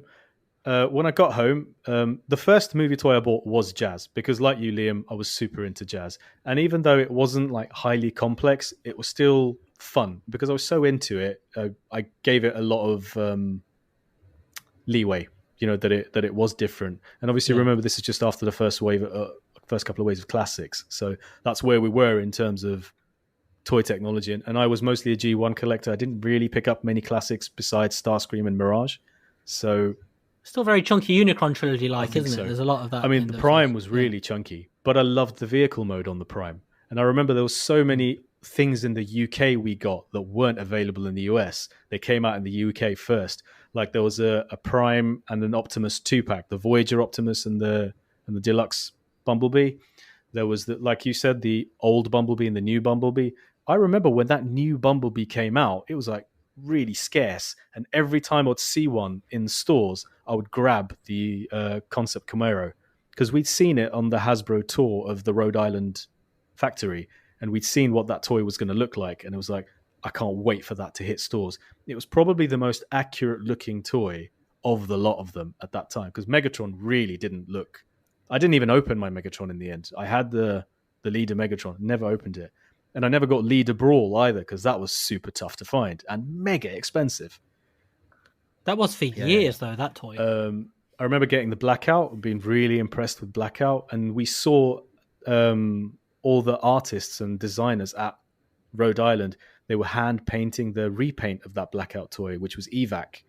And they were making these toys. We saw so many hard copies and prototypes and test shots on that tour. And the movie was really front and center. Like all the prototypes that they had for the movie, all the concept art, they'd stuck that front and center for people to see on the tour. Like a resin cast prototype of that Optimus Prime voice changer helmet that you were just showing us. They had that on display. And they were showing us real gear toy designs on concept boards and stuff. So yeah, I bought all of those toys in the first wave. And I remember going to Argos because that was the only place you could get the Night Watch version of the Leader Prime. It was like Leader Prime, but in blue, dark blue and black. Yeah. And you got a massive lenticular Bumblebee poster with it. I remember going to Woolworths and asking them like, hey, do you guys mind if I take the toy display? The big, massive standees they had. I was walking down Wood Green High Road with my friend carrying a freaking 6-foot Optimus Prime display when they were done with it. My house was full of this crap. And I couldn't even give it away by the end when I finally got rid of that stuff. It was just one of those things where I got totally caught up in it, massively hyped, and collected everything. And in the end, it was worth nothing to anybody, really. A lot of it just I gave away. But some of it... That doesn't sound like you at all. Yeah, right. But no, I was super into the toys that year. I still really like the Starscream. I think I would buy that again, that Voyager Starscream. I remember you had the standees. You had the Megan Fox and Shia LaBeouf standees. Was that right? No, or just Megan only Fox? robot standees. Just robots. You had a thing. Maybe they were on the same thing. It was years ago now, a couple of years back, at TFN, and you were trying to get rid of it. And it was like, maybe they were together on the same thing, and it was like a bigger fold-out cardboard thingy. Yeah, they might have been front and center on it, but then you had like Megatron and Optimus heads on either side. Right, okay. Because I remember I got one from a cinema as well. But there was a really big one where all the characters were attached by Velcro to a central image, and that was a massive store display. And I had to store that in separate pieces behind a cupboard for years because it was so big. But yeah, my mum was so thrilled when I got rid of those. And they just ended up in recycling. I mean, I offered them for free to people. Like, I was like, just come and pick it up. Like no one wanted them. The most classic M.A.S. thing ever. This is just like the insight into who M.A.S. is goes all in when you really like so all into in. that toy line, yeah. I remember having when the DVDs came out. I remember having the posters from the video stores. Like it was like a plastic one, where the sort of like vacuum done or whatever, and they sort of stick out a little bit. So I remember a mate of mine worked at I think it was like called Silver Screen, one of those shops, a chain store, and he kept giving me those, and they were pretty cool. But I had the DVD. amazing film. I think I still got it actually. The Transforming DVD. Have you seen that? With the Bumblebee. The Bumblebee, Yeah. and there's one for the Revenge of the Fallen as well. I think that kind of has like a plastic case that transforms sort of into a robot. It's a bit naff, but it's kind of fun. Yeah, it was totally enough. So obviously in 2007, a lot of the toys weren't particularly screen accurate, and they were mainline toys, mostly, all mainline toys.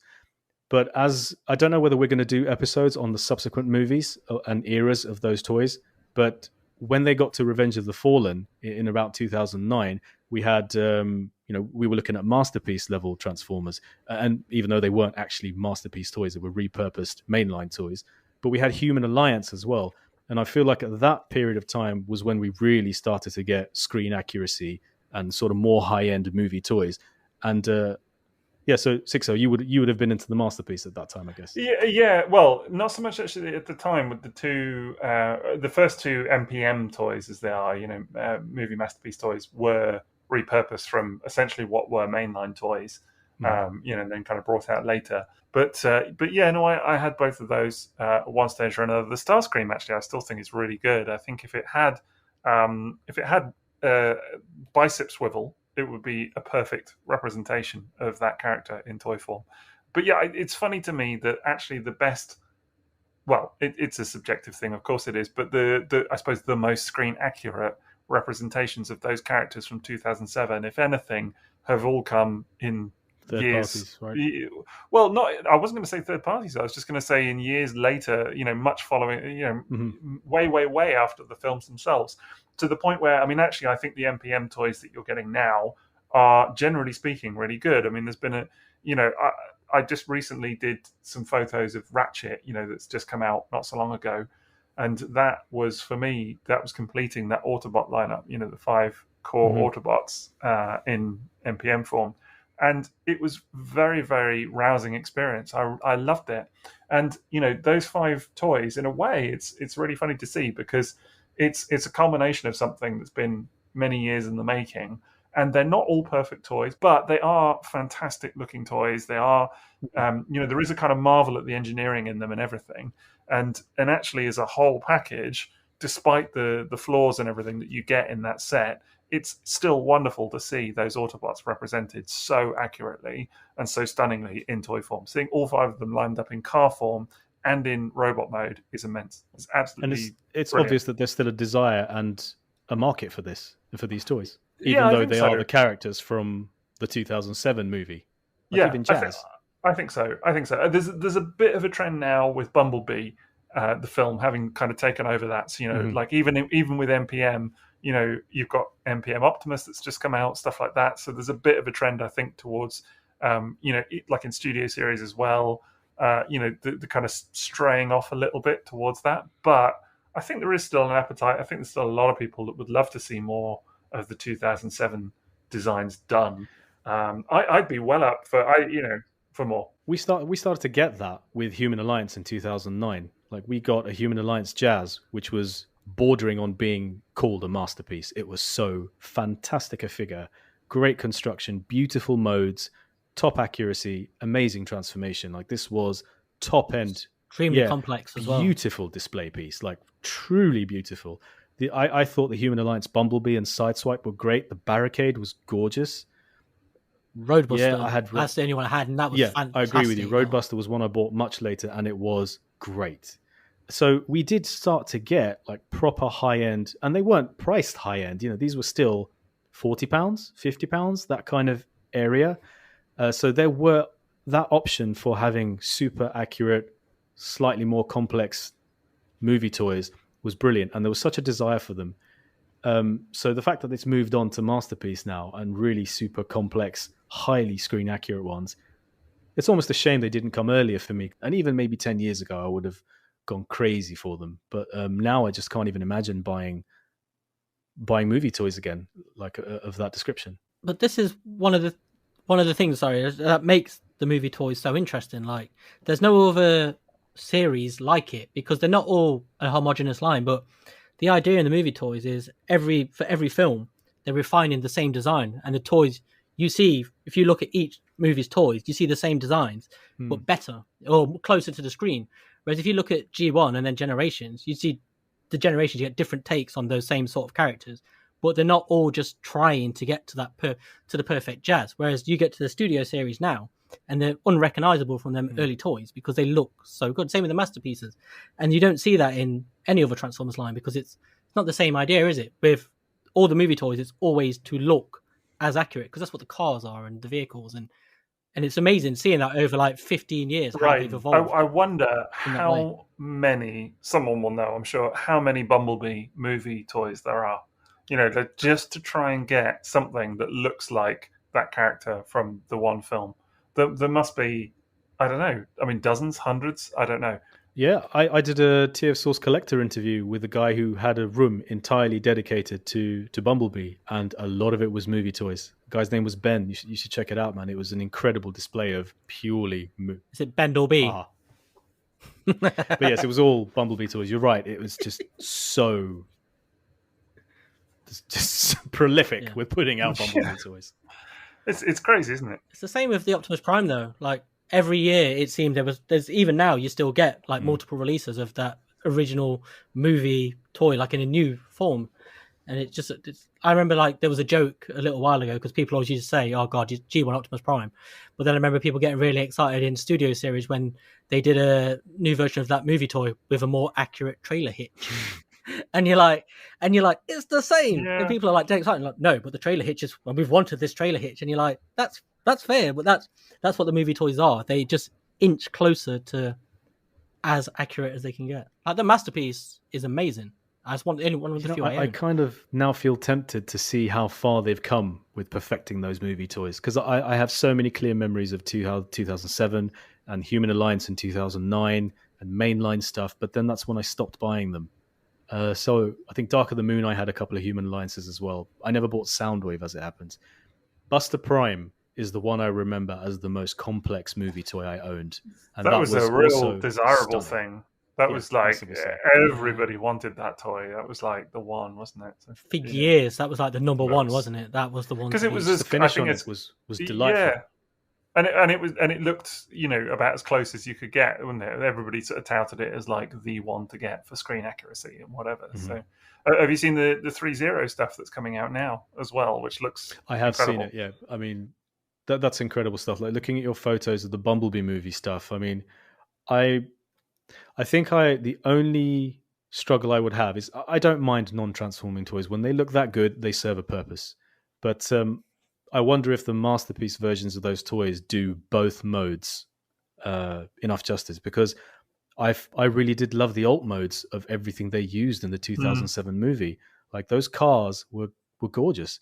I even like the Ironhide and the Ratchet, and it just reminds me. I don't know if you guys ever experienced it, but those toys for 2007, especially the Voyagers, they had quite a lot of automorph in them. Like, I remember Ratchet's legs very distinctly was the first time I kind of experienced automorph in a Transformer. I could see what they were going with, and obviously that then evolved in the further movie lines that they did.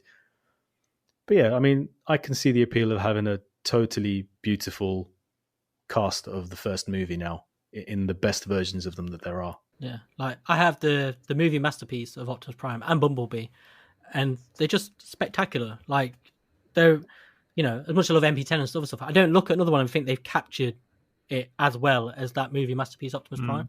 Like, when I look at it, it just looks like the screen come to life in a way I don't think any other toys does. But it's because of that movie aesthetic and it being realistic, if that makes sense, rather than looking like a cartoon or a toy. And there's a different sort of ethos to it. Humans don't deserve to live. They deserve to choose for themselves. And you will Die with them. We've talked about toys, we've talked about the branding, we've talked about fandom and just the reaction generally, but of course it all comes back to the movie for 2007. So how about we all just talk about our favorite scene from the 2007 movie, the one that really stands out, that if you were just going to put the DVD on or the Blu-ray or whatever and just fast forward to one scene, which one would it be? For me, it's the obvious one. It's the blackout scene. I just think that, I know we spoke about it loads, but I just think that is such a perfect encapsulation, not just of the film, but of everything around the film. Because we all, like we said, that's the thing. It was like this instant rush, and that's the opening to the movie. That's where you walk into the movie universe for the first time. It's the Transformers And movie universe entrance. Yeah, exactly. Yeah, and that is such a statement. And it's got the original sound effect is even thrown in there, the transformation sound effect. That bit when he sets off the little EMP or whatever, and it blows the windows out and stuff. And when they're running about, and it's like the military stuff at that time was still quite new, and it was interesting to see it like in that setup, because we were still at the start of the war with Afghanistan. It's that era, isn't it? We're like 5 or 6 years in. So seeing a film like that, and I just don't think anything tops it in the Transformers movies. I think that is the scene. And it's the obvious one, but it is that good because everything about it, even we were talking about earlier how it starts off in daytime, but when he transforms, it's nighttime. Watching it again today, it's one of the first times I actually picked up. Each scene, you see the sun going down a little bit more and a little bit more. And so it actually sort of makes a little bit sense. And yeah, I just think it's Check so out beautifully the day-night apologist for the Bay movie here. Nighttime, daytime. Sixo, what about you? What's your standout scene from the 2007 movie? Oh, well, I think, you couldn't have a discussion like this without mentioning, surely, the scene where the dog urinates on the robot. No, that's not the one I'm going to go for. That's not the one. That's not what I'm going for. We can all live without that. No, I think probably the Autobot arrival scene. I think it's again, it's another classic. It's obvious. Hey ho, sue me. I think the scene, everything from watching the Autobots arrive, the whole bit of everybody kind of going crazy as the asteroids are landing and all of that. They're not asteroids, haha, asteroids in disguise, and then whatever that is, and then the bit to the music kind of kicking in, the Autobots arriving. It's very nicely done. Like even little touches of the siren suddenly bleeping, on Ratchet. As you're aware that more Autobots are kind of entering the scene, and suddenly the siren goes off and things like that, through to that montage of all 5 of them transforming in unison, I think is really well done.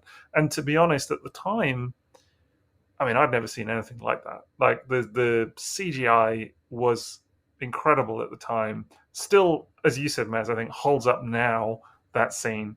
But honestly, I mean, 5, 6, 7 films in with this franchise, it's hard to appreciate just how jaw-dropping that whole sequence was at the time. And even seeing it now, there's a bit of nostalgia thrown in with it, I'm sure. But I think it's just very, very exciting film sequence for me that will never go away. I showed that to my boy, that whole bit, recently.